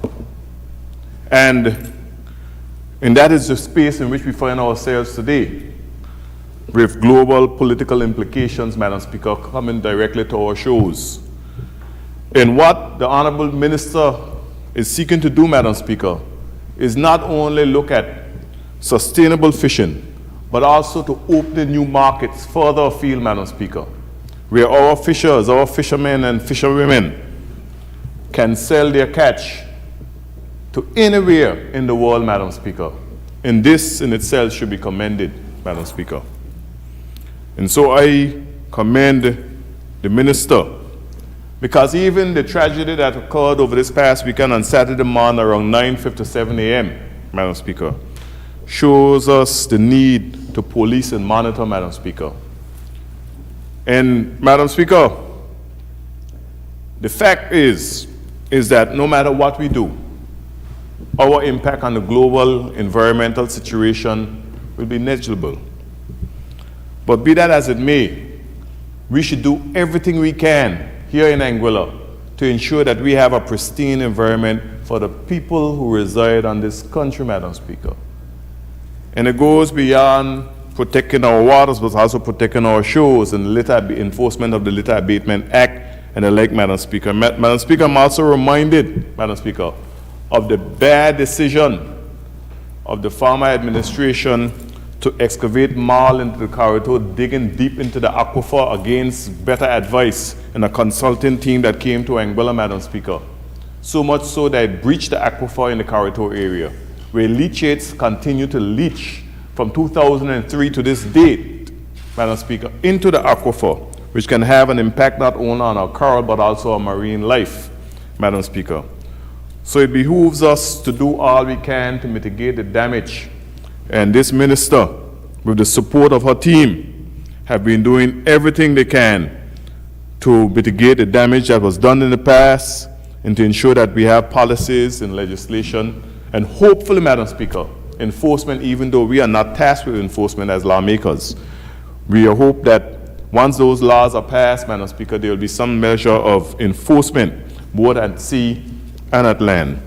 But what the minister is doing, Madam Speaker, and I believe as the former Minister of Tourism, Madam Speaker, she also understands how what she is doing, Madam Speaker, is going to impact us as a tourism destination.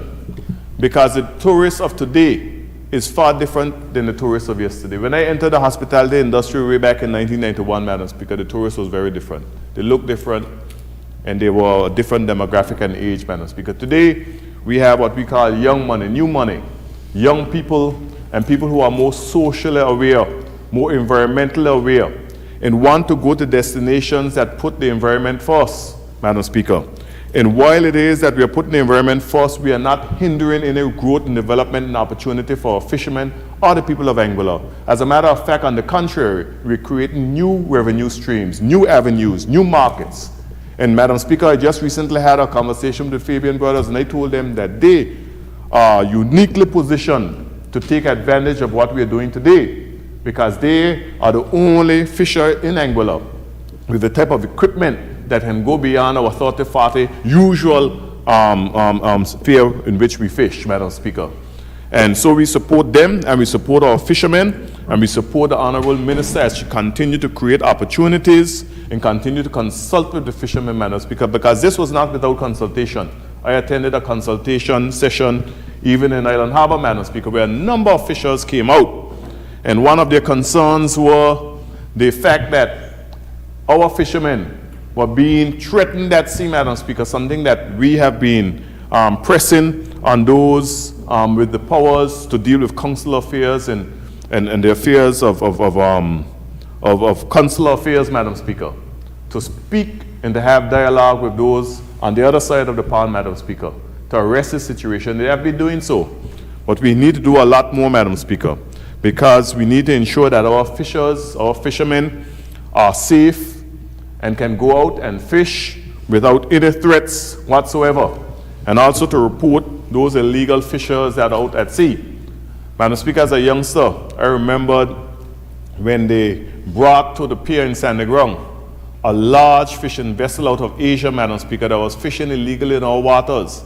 And that fishing vessel was bigger than the Tropical, that ship that came to our shores. That is how large it was. And there was so much fish, Madam Speaker, tuna, the biggest tuna I've ever seen. Nowadays you don't see big tuna, they're fishing them out.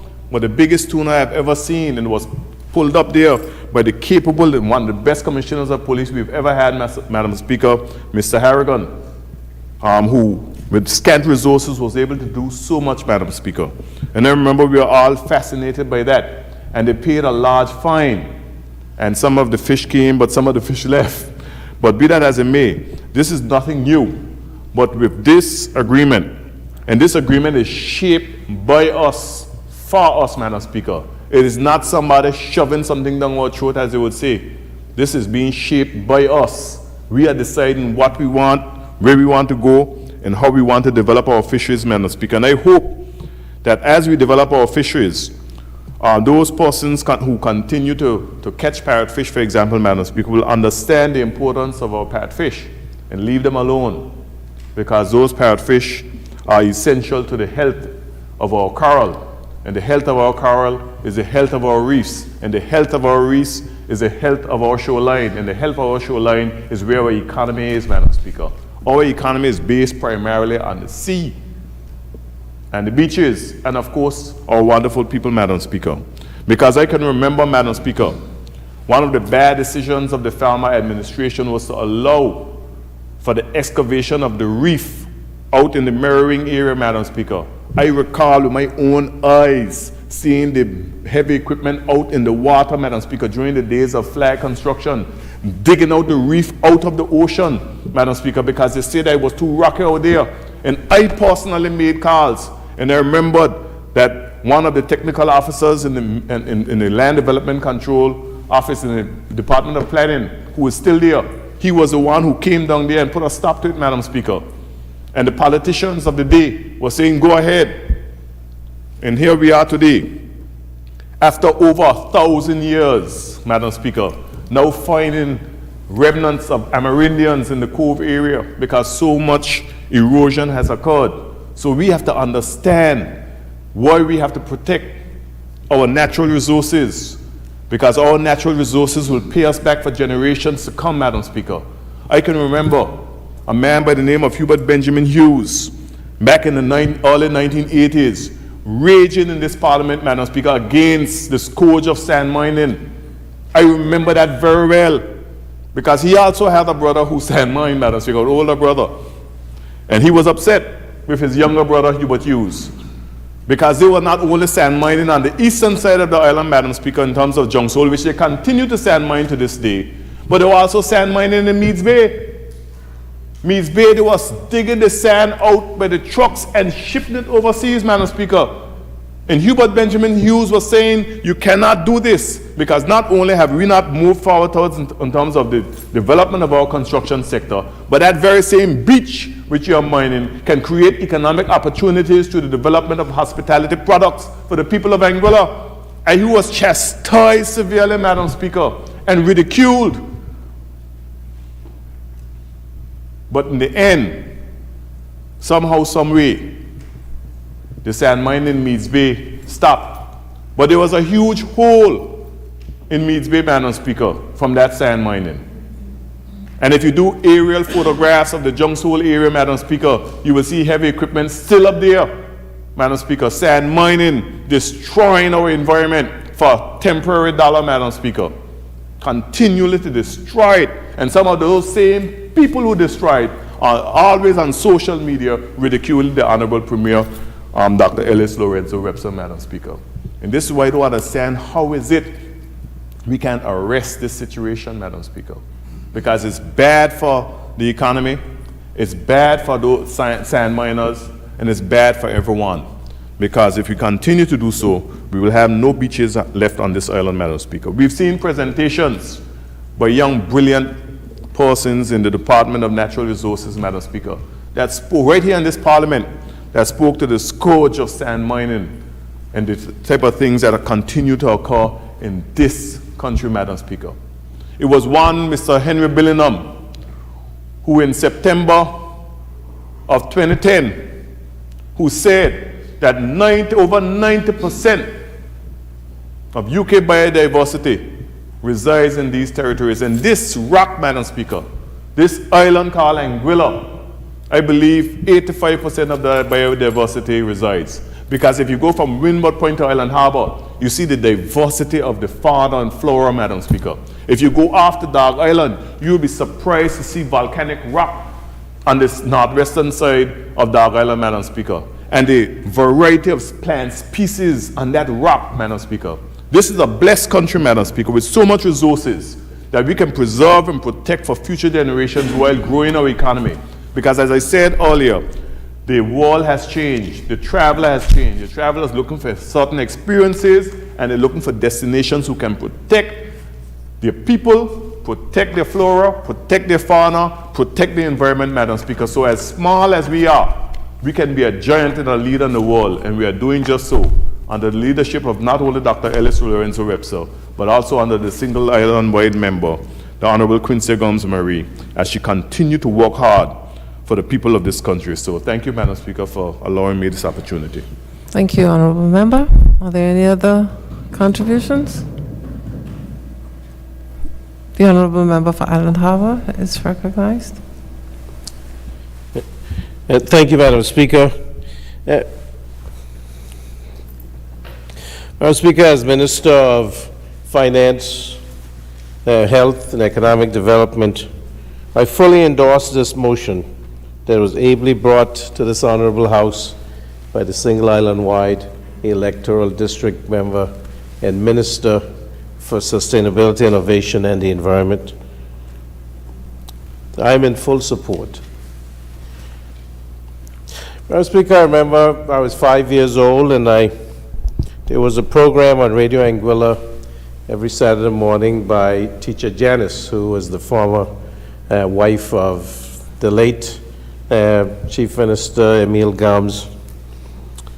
And I remember saying a poem on that program. And it went a little like this. I'll just see a small part of it. It says, I'll tell you something that makes me glad. It's when I go fishing with my dad. We'd go to the beach and take a boat, a good sturdy one that is sure to float. There's more of it, Madam Speaker, but I just want everyone to know that I've been on the boat since I was, a toddler.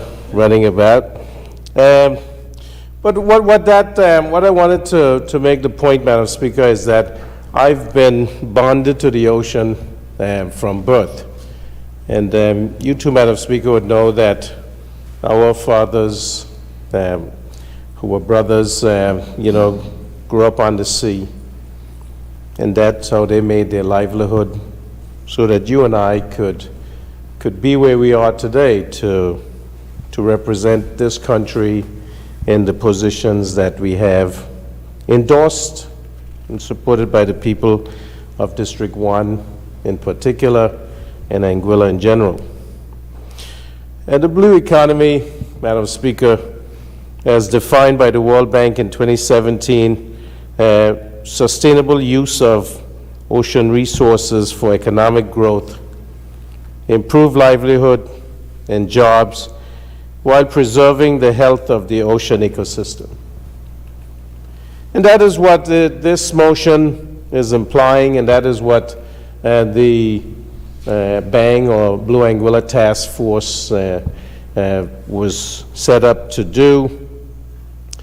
And that is what the commitment is to the Blue Belt program, Madam Speaker, is to preserve the health of our ocean, all 85,500 square kilometers.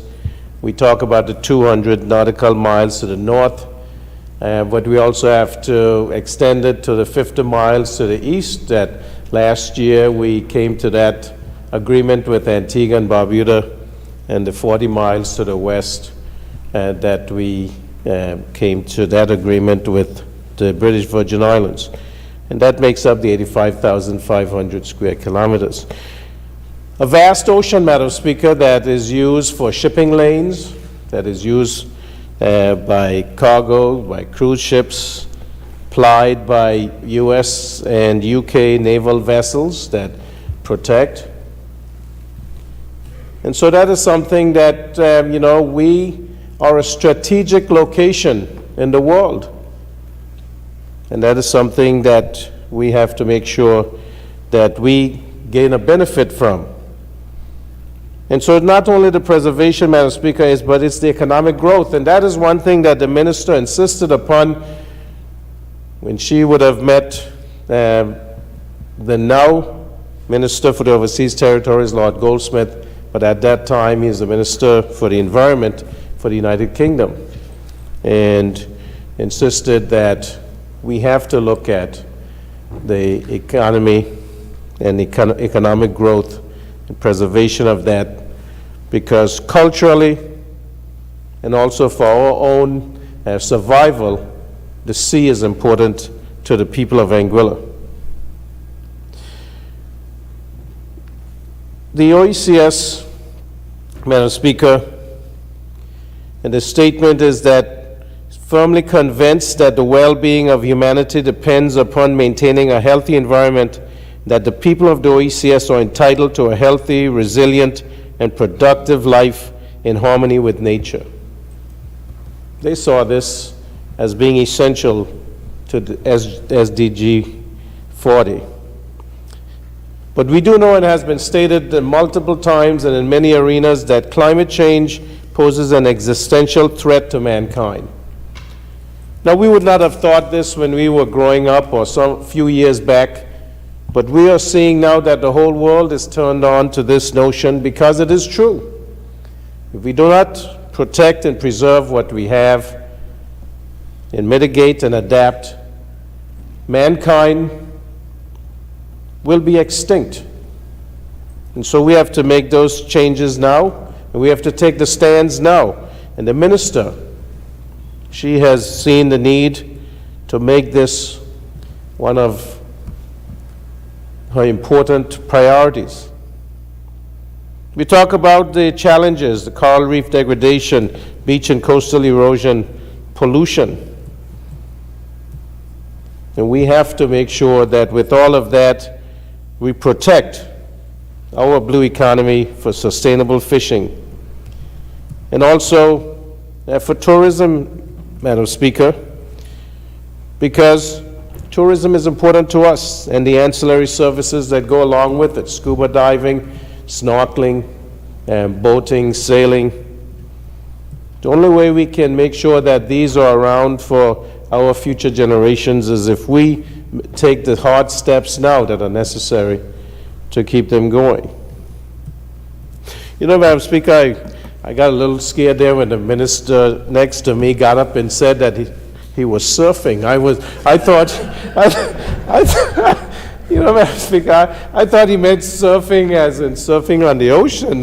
So the man has talents that I have not even been privy to. Then he talked about that he was a fisherman. I imagine he would go out there on the high cliffs out there off Long Road to do that, catch some whitebacks. Although back in the day, did we have whitebacks? I've never heard of them until recently. We used to talk about cavallies, maybe it's a similar type of fish. Madam Speaker, I remember when I was, and would go out with my uncle, Joseph Vera Webster. There was a little boat, we'd go out behind Sixter Hearts. And, you know, at that time, you know, fish I caught, you know, at that time I thought it was big as the boat, you know, and I would still say that is how big it was because he's not here to contradict me. So, but you know how we fishermen are, you know, you catch a gar and you think that it's a, you know, 10-foot sailfish or something like that. But I just want to say that, you know, the sea is for us, it's where our lifeblood is and our livelihood, economic development, but it also allows economic diversification. And I think that this is necessary. We've talked about it, we've campaigned about it, but we have to make it a reality. We have to make sure that we utilize all the assets that we have to help the people of Anguilla, because that's the only way we can survive, as I said, Madam Speaker. And so as we go into, you know, the Blue Belt program, as has been said earlier, and I don't need to reiterate, we get to define what we're protecting and what we're using. And the Minister for the Overseas Territory, when he was making his presentation down on the pier at Crocus Bay, he said that I had given him a shopping list. And in that shopping list, Madam Speaker, and it has been brought up earlier because, you know, the member, the single island-wide member, electoral district member, Mr. Jose Vanterpool, he talked about the concerns, large expanse of unmonitored water, illegal fishing, which we have not been compensated for, poaching. Talked about the need for a larger vessel, Madam Speaker, to do these same things that he talked about. And that's one of the things that we raised with the minister, that we need a larger vessel so that we can monitor those 200 miles, that we could intercept vessels that were fishing illegally. We could enforce licenses, that we would go ahead and be selling to those fishers who are fishing our waters, that in security, because we need to protect our waters, and then rescue. Madam Speaker, if we somebody, God forbid, was to go adrift past the 40 or 50 miles, the SAR-1, the 36-foot vessel that was commissioned and that you know, we have for rescue, wouldn't be able to get out there. And so we need to have a larger vessel.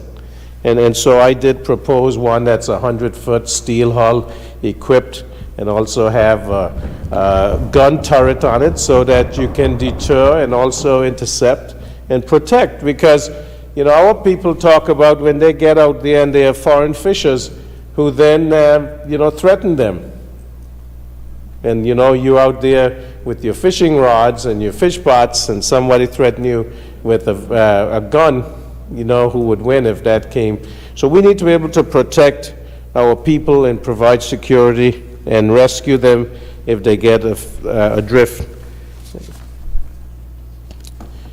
And so, Madam Speaker, investing in the blue economy will create jobs, spur economic growth, mitigate the impacts of climate change, meet the food needs of populations, local, regional, and global. You heard that the minister is looking at expanding our markets so that we can when we get out there and catch the fish, we can then sell them. Because certainly, if we have more than we need here in Anguilla, and food security is important for the people of Anguilla, but if we catch more than we can use locally, we have to be able to sell. And that will bring in foreign direct capital, which will help us, Madam Speaker, to develop some of the unfunded programs which are necessary for social and economic development. Better management of food production, healthier food, because we do know that when our fish have been analyzed, the mercury content has been very low compared to fish caught in other waters, Madam Speaker. And then that helps when you have healthier fish source, decrease in cholesterol. We don't have to then go and get all the fatty acids and pills. And this will reduce the non-communicable chronic diseases, Madam Speaker, which will decrease the amount of money that we have to take out of the economy to put into health care. That will decrease the amount that we need to be paying for medical treatment overseas, Madam Speaker. So you see that all this is all intertwined. And so that is why this motion is necessary, Madam Speaker, to show and signal to the world Anguilla's commitment to prioritizing the environment. It will attract investors and like-minded developers, Madam Speaker, and something that I hope for is that it will bring Anguillians back home, because they will see the commitment to developing this country and to preserving our resources that God has given us. Madam Speaker, ESG, those three letters are out there and bandished about, which talks about environmental, social, and governance, which are essential now to investors, because when you get a good ESG score, it means that you are committed to sustainability. It is how an organization manages risk and opportunities around sustainability issues. And regarding environmental, Madam Speaker, carbon emissions, air and water pollution, deforestation, green energy initiatives, waste management, and water usage. These are all concerns that developers have. But investors who are investing in businesses, they want to know that the businesses are looking at these different issues, because they know that if these are taken into consideration, then there's better sustainability for that business. So the importance of ESG, it brings awareness to the different climate issues and encourages businesses to adopt practices and policies that are better for the environment. Companies with strong ESG initiatives have better investment opportunities. They're more attractive to investors. And climate risk is a critical ESG focus these days. So environmental sustainability, Madam Speaker, leads to economic sustainability, leads to human sustainability, and then social sustainability. Because we do need all these so that we can, as humans, live better, live healthier, and be able to support and sustain the programs that are necessary for social well-being.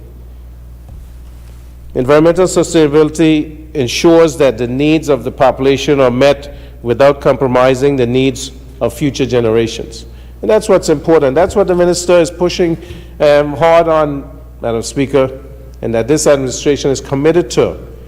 We want to make sure that we leave an Anguilla better off than we met it for future generations, because our ancestors will roll over in their graves if we do not preserve this country. They had an opportunity to leave this country, Madam Speaker. They were told that they should move to Demerara, to other places in the Caribbean to survive. And most of them said that they'd rather die on this rock than to leave. And they have given us this gem of an island to preserve. They have given us the frameworks to work with. And we can learn from the fishermen, Madam Speaker, and fisherwomen, because they know what it takes to sustain their fishing grounds. They know what it takes to make sure that they know that when they go out tomorrow, that there still will be fish there and lobsters there and crayfish there. And they've been using those techniques for many years, and so we learn from them. And so it's not like we're going to go and say, impose upon them our ideas. We're not the experts. But using expert from during Blue Week, we had over 14 experts here who have looked at different areas, and they working with us. They understand our goals is not to prevent fishing, but to do fishing in a sustainable and controlled manner so that we can preserve this industry and all the other industries that are attached to ocean use, Madam Speaker. So we can achieve positive outcomes without doing irreparable harm to the environment. We must make conscious strategic decisions now to effectively preserve and protect our livelihoods. And so there are many stories told about, how damage to the environment, damage to the oceans, damage to the coral leads to unsustainable fishing, because you got to go further and further out because the beds have been depleted and the breeding grounds have not been allowed to replenish. And I think these are the words and the actions that we need to hear and to put into action. And so when there is a written document regarding the Blue Belt program, and when it is done with bipartisan support and all stakeholders involved, I think that all Anguillians will know that they have done what is right, and by passing this resolution today to set it up. And as I said, we can't do it by ourselves. Otherwise, we would have had a lot more big commercial fishing vessels that could have gone further out. We would have had a big vessel that can go out and monitor and enforce and rescue. Because right now we have to rely on the French and Dutch Coast Guard to come to our rescue and our help if someone goes missing. And we want to get to a point where we are self-sustaining, Madam Speaker. The Comptroller of Customs said the other day while the Minister for the Overseas Territory was here that there was a boat that they wanted to intercept, and so they called on the Dutch Coast Guard. It took 2 hours for that Dutch Coast Guard to be available to come out to help. And I said, if that boat was doing illegal activities, in 2 hours it would have been in the Virgin Islands by the time we got help. We need to have that ability for ourselves. But not only for customs and police and immigration, but just in case, God forbid, one of us goes missing. We want to be able to get out there, and as the minister hinted at earlier, I went through that back in March of '09 when my brother was missing for 23 and a half hours, and he was peddling water for that time. Shark-infested waters too, and it took 23 and a half hours to find him. So I'm just saying that this is personal to me, and I want to see that we give our fisher folk a fighting chance, that we give our country a fighting chance, that we can utilize our ocean assets that God has given to us, to use them to the best of our ability, but that they're there for the next generation and many generations to come. I thank you, Madam Speaker. Thank you, Honorable Member. Are there any other contributions? The Honorable Member for West End is recognized. Thank you, Madam Speaker. Madam Speaker, again, resolution before us. Just a second. The motion, building livelihoods, upholding environmental stewardship. We talk about building livelihoods, Madam Speaker. representing District 7, growing up in District 7, the fact is one of the main means of livelihood was about fishing. And for a number of years, and in fact it's quite funny, but certain parts of the island probably looked down on fishing. They thought that, especially for our young men, it wasn't very attractive to be a fisherman. But the fact is, Madam Speaker, for a number of years, decades, the fishing industry, or the fishermen of West End, Long Bay, the Cove, and of course Island Harbor as well, Sandy Ground, Blowing Point, the fact is, without economic development, it was a main source of, first of all, not just feeding your family, but feeding the community. I believe that pretty much every household in West End, or the Western area, would have had fishermen. Whether as a youngster you go around the rocks, and I know as a youngster, when my aunt or grandmother would say to me, go and try to catch a fish for dinner, I felt like a man. I was only about 10 years old. But you get your soldier crabs or whatever bait. In fact, in those times, there was a lot of sprats and fries around, so there was a great deal of abundance, Madam Speaker, regarding the sources of the fish, of the sea. Whether it's on the southern side, the goatfish that we don't see anymore. The challenges of, apart from the hurricanes, I think over the years we've seen a lot of those issues, the conchs, the works. I think we've struggled with that, Madam Speaker. But today, we talk about how do we move forward, how do we sustain the livelihood.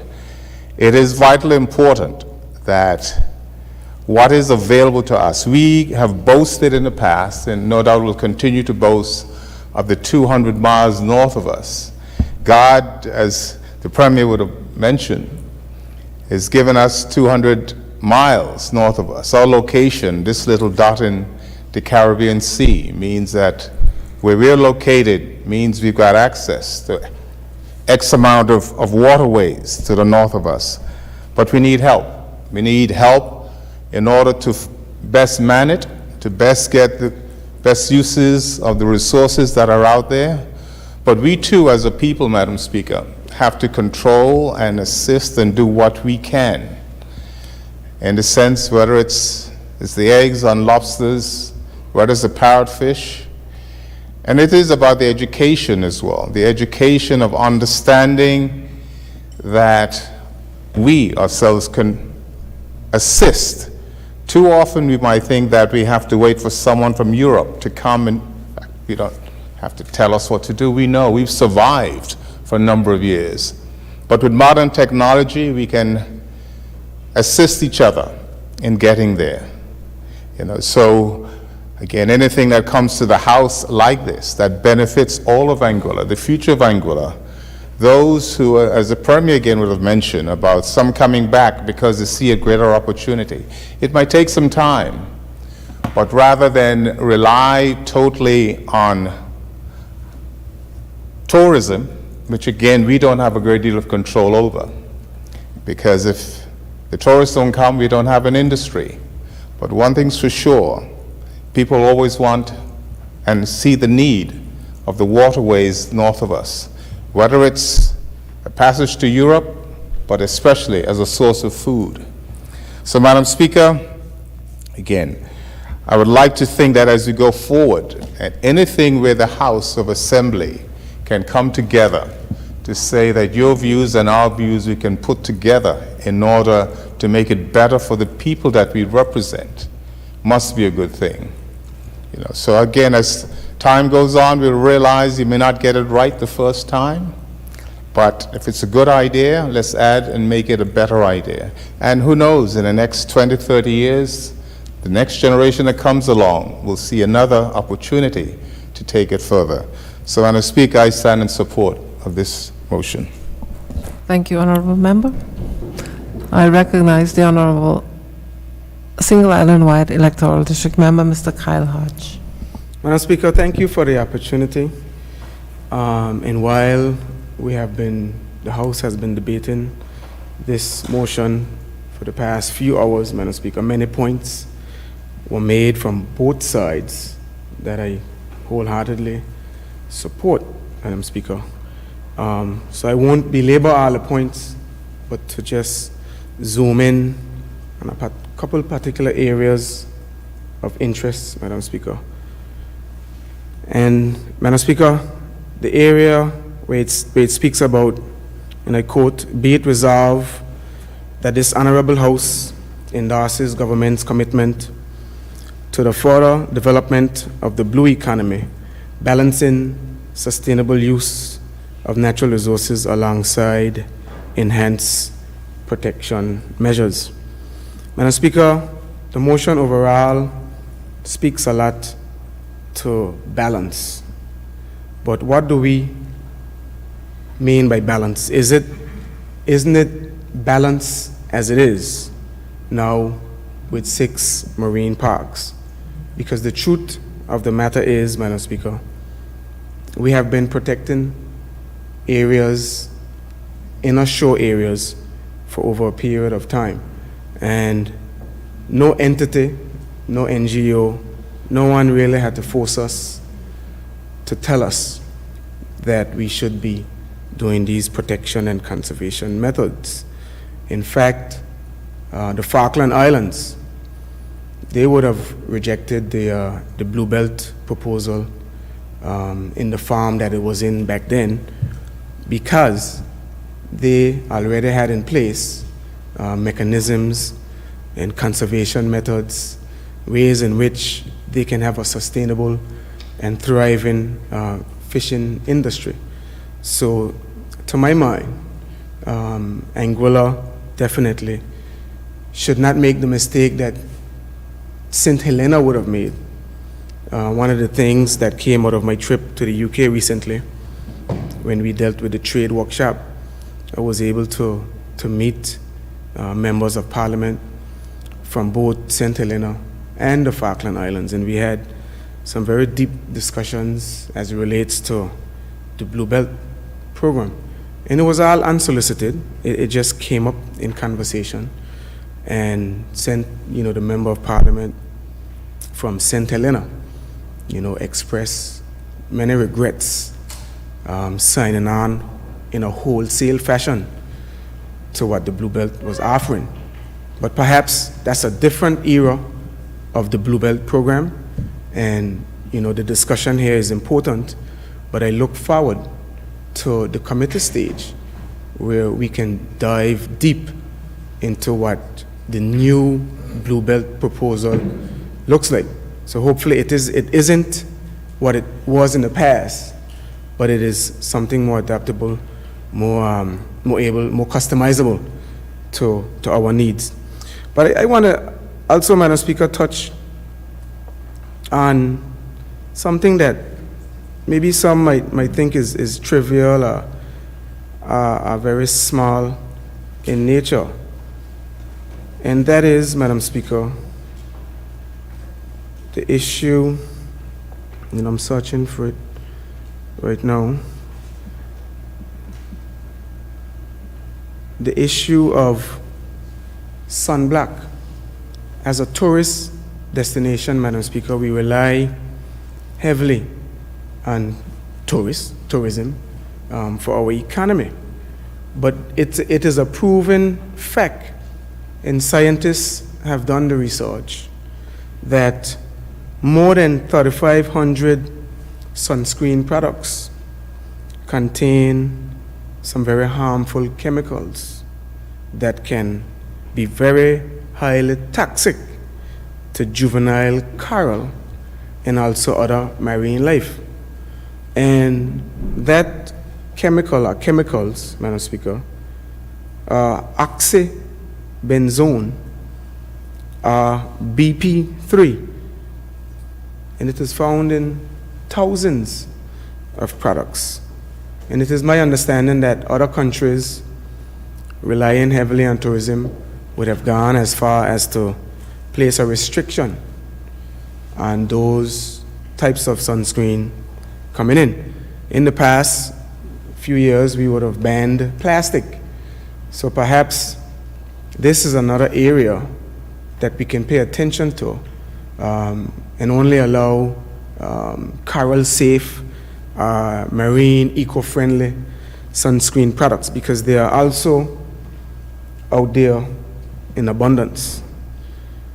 And Madam Speaker, while I was a part of the government and Minister of the Natural Resources, I would have focused heavily on the economic benefits of our fishing industry, primarily the licensing scheme, being able to monitor our 200 nautical miles, because it is widely known, Madam Speaker, that there are trawlers out there without permission. There are trawlers out there without permission, and their practices most likely are unsustainable, because for the most part, not for the most part, they are not regulated whatsoever. So it is a case of they can fish however they want, wherever they want, for as long as they want. There are no quotas because it's unregulated. It's something that I hope falls very high on the priority list. But again, I guess when we get to committee stage, the committee of the whole house, to look deeply into this sector of our economy, we could then explore a lot more. So the debates, Madam Speaker, there's no need to go too deep here to repeat everything, but just to say that I commend the Minister for bringing this motion to the House, and I too, as a former Minister of Natural Resources, as a hobby fisherman, been doing dives, snorkeling, spearfishing, I too would want to be part of that committee, as I also have a lot of friends in the fishing industry that I certainly will need to represent. So I thank you for this time. Thank you, Honorable Member. Are there any other contributions? Okay. If there are no other contributions, I ask the mover to respond, please. Thank you, Madam Speaker. Thank you, members of the House, for your contributions. Madam Speaker, I simply start by saying there was a concern of whether or not this matter warranted a special sitting of the House, if it would be long enough. And we see that we're here for almost 6 hours. So we definitely needed, definitely would have, benefited from that, in spite of the other reasons why we couldn't have that special sitting during Blue Week.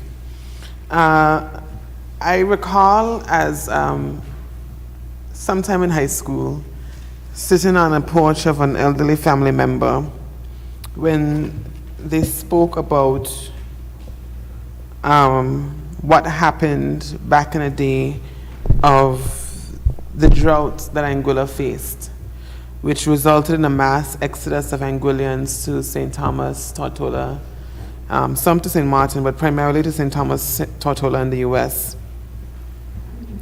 The reality being that the land could not sustain us. But in that conversation, Madam Speaker, it was very clear that when our land failed us because of excessive heat, our ocean is what we relied on. Our ocean is what kept us alive, and it is that engagement of our ocean that formed the basis of the economy we know today. And when we see the inclusion of culture and heritage in the Blue Belt commitment, this is the culture and heritage of which we speak. The reality that this country was built on ocean resources, and as a result, it is important to ensure that it is highlighted and prioritized going forward. I recall when attending COP26, meeting the Minister for Climate and the Environment, now Minister for the Overseas Territories, Climate and Environment, Minister Zach Goldsmith. I jokingly told him that we don't have the privilege of diversity. And when I said that, I was making a comment to economic diversification. How while the invitation to join the Blue Belt was one that we welcomed, we needed to ensure that our reality formed the foundation for what the Blue Belt would mean for Anguilla, and not the priorities of the United Kingdom form the foundation for what the Blue Belt would mean for Anguilla. I sat amongst my regional OT colleagues and they asked me, "You wasn't nervous speaking to that man in that way?" And I said, sometimes when you're young, you don't realize the consequence of your actions and you become a little emboldened. When I look at my nieces and nephews, sometimes they would jump off of things that I know that will result in a fracture, but they don't realize the risk. But the truth is, Madam Speaker, that I am willing to go the extra miles, the 200 nautical miles for Anguilla. And that is what I did. After 2 years, many persons could not believe that TCI joined before Anguilla, because the foundation of their joining was my sharing of our Blue Anguilla document with them, which informed their steering committee way forward. And I said simply that we are not in a rush, and we had to ensure that our commitment reflected our reality. And it took 2 very long years of ensuring and having those conversations and inviting persons to Anguilla, whether it was physically or virtually, to experience our culture, and as to why wild conservation must be prioritized, because the reality is that we should not take more than we give. And we cannot run away from that. We have to recognize and appreciate that it is the ocean that forms Anguilla. Our national sport, unlike any other Caribbean country, is an ocean sport. It shows the cultural commitment, our oceans that connects us to the world, that we cannot be careless with our ocean resources. But in spite of that boldness, Madam Speaker, I realized that we needed help. Other countries are referred to, the Falkland Islands, for example. They could afford to make the decisions, because when you have the money to make those decisions, you can say we don't need that assistance. But we do. So we have to make partnerships to make up where we have lacks and gaps in our financing. And the Blue Belt Partnership is just that, a reality and a recognition that we cannot go it alone. Madam Speaker, lots of comments have been made about fisher folk, and rightly so. They rely heavily on the ocean waters. And while I sat here, Madam Speaker, a boat operator sent me a video of some dolphins having a good time in the Prickly Pear Maritime Protected Area just today, and just a signal that our ocean is worth the efforts that we are putting in today. It is worth the protection. We have multiple stakeholders, and I have to say to the opposition, I hear you in terms of wanting to be part of this process. It is a national process and a very exciting one, but I also have to say that we are just at the beginning. You have not been forgotten. And as you can tell by this motion here today, we are just agreeing to a direction, but the details are to come. And it was important to me to involve the opposition prior to the scoping documents, prior to the legislative suggestions, so that they are aware of what was occurring, which is why this was supposed to occur during Blue Week, to form a whole experience. The consultations that occurred during Blue Week focused primarily on the stakeholders who supported the advancement of the BANG, and as a result, that was a more close consultation.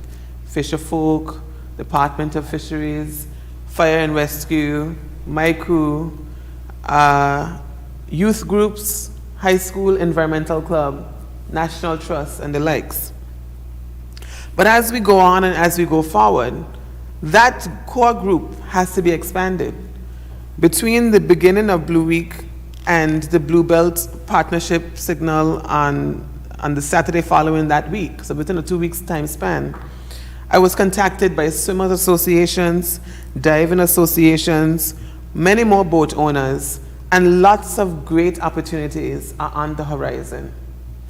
In that time span as well, I got a signal from our colleagues at the Maritime Coastal Agency of the United Kingdom government, who alerted me that 3,000 pounds, 30,000 pounds will be coming to Anguilla to advance the decarbonization of the ferry boats program by using one boat to conduct the feasibility study, the feasibility study on that boat. And that boat would be Cheers 2, if I'm not mistaken. Cheers, if I'm not mistaken. So we are doing a lot when it comes to our ocean resources. And management of those ocean resources is not something to be afraid of.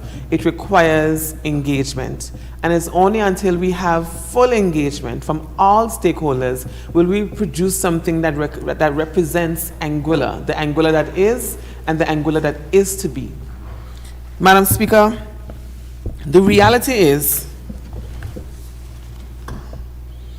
and as a result, Madam Speaker, I forgot to mention the owner of Cheers, which is Mr. Lyndon Connor, who I have been in contact with. But the reality is, when fisherfolk and government join hands to manage fisheries and aquatic ecosystems, it is a win-win. It is not a win-loss. And as mentioned by the Minister of the Overseas Territories, the fishermen, the fisherfolk, are the largest beneficiaries of the work that we are doing here today. When you look at our agreement, you will notice that it is absent of a commitment to a certain percentage, because I had to stand firm to let our UK partners know that as much as this is a conservation program and we recognize it for such, Anguilla will not blindly engage in a percentage without understanding the importance for our waters. And that was a major feat. I stood firm for this country, for our aspirations, and for the existing fisheries industry, time over time over time.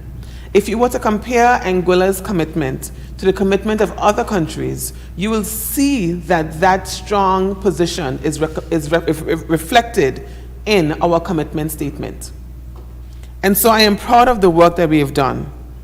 The reality that we cannot go it alone, and that we need science to advance our policy decisions, that we cannot randomly say that we are doing things when they're not being done. The marine parks were just referenced, but in reality, there's no protection occurring in the marine parks. We have paper parks, and we have to move from paper parks to real protection, because that is how we ensure the sustainability of our fish stock. There is a reason, Madam Speaker, well, generation after generation of fisherfolk have to go further and further out. I sat on the porch of Mr. Ed Carty, who calls our waters the real offshore banking. And he said, in no banking situation will you take without putting in. A true conservationist at heart, and a testament that fishermen, fisherfolk, are conservationists. He said, you cannot take from the bank without restoring the bank. I sat while he spoke about persons who fish in nurseries for bait and then wonder why the fish stock doesn't exist anymore. We have to be real, Madam Speaker. Conservation is important to expansion. If we expand without conserving, we are exploiting. And we don't want that kind of relationship. So it is important that we are mindful of our engagement, that we engage the science, that we recognize that we are on the horizon of something great, and the greater the results will be reflected by the greater the participation. So I look forward to setting up this committee. I look forward to the work we will do as a legislative assembly. And I am very, very thankful for the people in my ministry who made where we are today possible. Because someone jokingly said, you can't be a leader if you don't have followers. I don't have followers in my ministry, Madam Speaker, but I do have thought leaders. And I love sitting with them and talking about what is necessary and then going the extra mile to bring that to the fore. So my permanent secretary, Chanel Petty-Barrett, the Chief Natural Resources Officer, Melissa Mead, the Director of Environment, Carencia Rouse, who was very instrumental in the creation of the bank, Director of Fisheries, Ms. Kathy Gomes, persons like Vincent Sank, Anne-Marie, Ron Connor, members of the Anguilla National Trust. I'm hoping I don't forget everyone, but I know that I did. I'm really appreciative of their work. It is my honor as minister to highlight the work that they're doing with little to no resources, and also to go out there and beg on behalf of the people of Anguilla. I wouldn't do it for myself, but on behalf of the people of Anguilla, in recognition of the future we want, because the future we want deserves an organized approach and a person willing to fight for it. Thank you, Madam Speaker.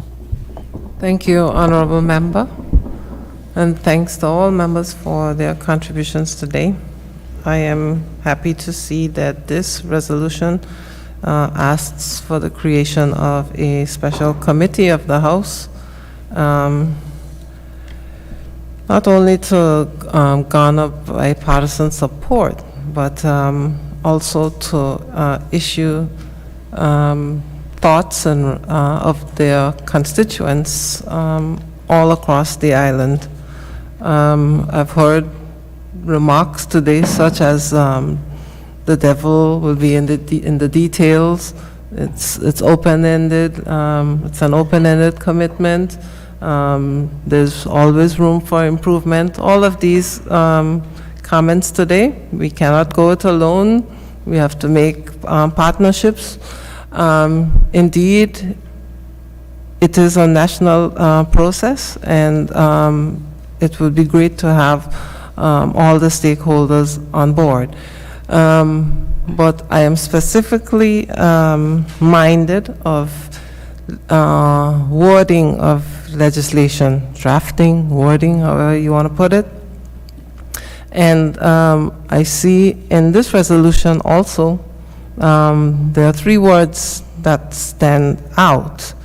And those 3 words are enhanced protection measures, and they have caused a buzz in the community that I am from. I am from, you can say, the fishing capital of Anguilla in District 1, and those words are, I suppose, are of great concern to the fishermen, and I have made mention of that to you as the mover of this motion, and I know the people have basically asked for greater explanation of what those protection measures are. So in the future, we look forward to having an outline of those protection measures, and maybe there should be an education process in the whole of this going forward. Yes, you may respond. Thank you, Madam Speaker. I did briefly touch on it, but to go on a bit more, the protection measures, enhanced protection measures, is in recognition of the fact that we don't have much protection beyond the legislation on paper for our marine protected areas. So it is enhancing the protection of our existing marine protected areas, and also the recognition that if the science shows that there are other vulnerable areas, that we will agree to enhanced protected measures. Those measures are not to be created with no take. It could be perhaps monitoring what kind of boating activity occurs in the area. It can also include monitoring the size of certain fish, so discouraging the catch of juvenile fish, and encouraging the catch of mature fish, and ensuring that fish under a certain weight or a certain length or whatever is corresponding is not done. There are a variety of protective measures. The reason why I didn't want to go into that is because, like I said, this is what is to come. So once we do the data, we would find what kind of, for example, seasons for certain fish to give them a chance to mature. These are all types of protective measures that can be considered. Yes, fully understood. But like I said, if those can be outlined and the people of Anguilla, especially in that area of fishing, can be educated as to what these enhanced protection measures are, I think that would be better, so that everybody is clear on that. Okay? So thanks to all members for their contributions. Motion 1, 2023, 312 HOA has been debated without amendment. Members, the question is that this motion be passed. Before I ask for that, I just want to remind also the member that there had been a request to consider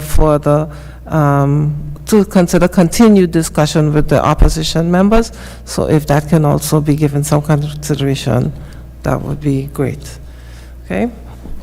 So the question is that this motion be passed. Those in favor say aye. Aye. Those against say no. The ayes have it. Motion 1, 2023-312 HOA has been passed without amendment and is now a resolution of the Assembly. Personal explanations, none. Other business, government business, private members' bills, none. Private bills, none. Other orders of the day. Just to add, I believe that the House of Assembly meetings should be the first priority of members, because that is where you are elected to serve the people of Anguilla. I see members come to the House, they leave without consent of the Speaker. That is a no-no. So when this happens, whatever is written in the minutes as directed by the Speaker, I hope that is accepted also. But I just want members to know they should not set meetings of their ministries for days of the Assembly. Everybody's aware in advance of the days that the Assembly meets. At least I would hope. This is where you're elected to serve first, not as a minister, not as a member well, I should say not as the leader of government business, of opposition. This is your first priority, to attend House sittings. Please, members, do not set meetings of your ministries for days of the Assembly. I don't know if members wish to comment on that, but I am hoping that members would be able to sit through all sittings, sit through all of the question being put, so that they too can register their vote. Not because you stood and say you're in support, it doesn't mean that your vote is registered. You have to be present to vote. Thank you, members. Adjournment.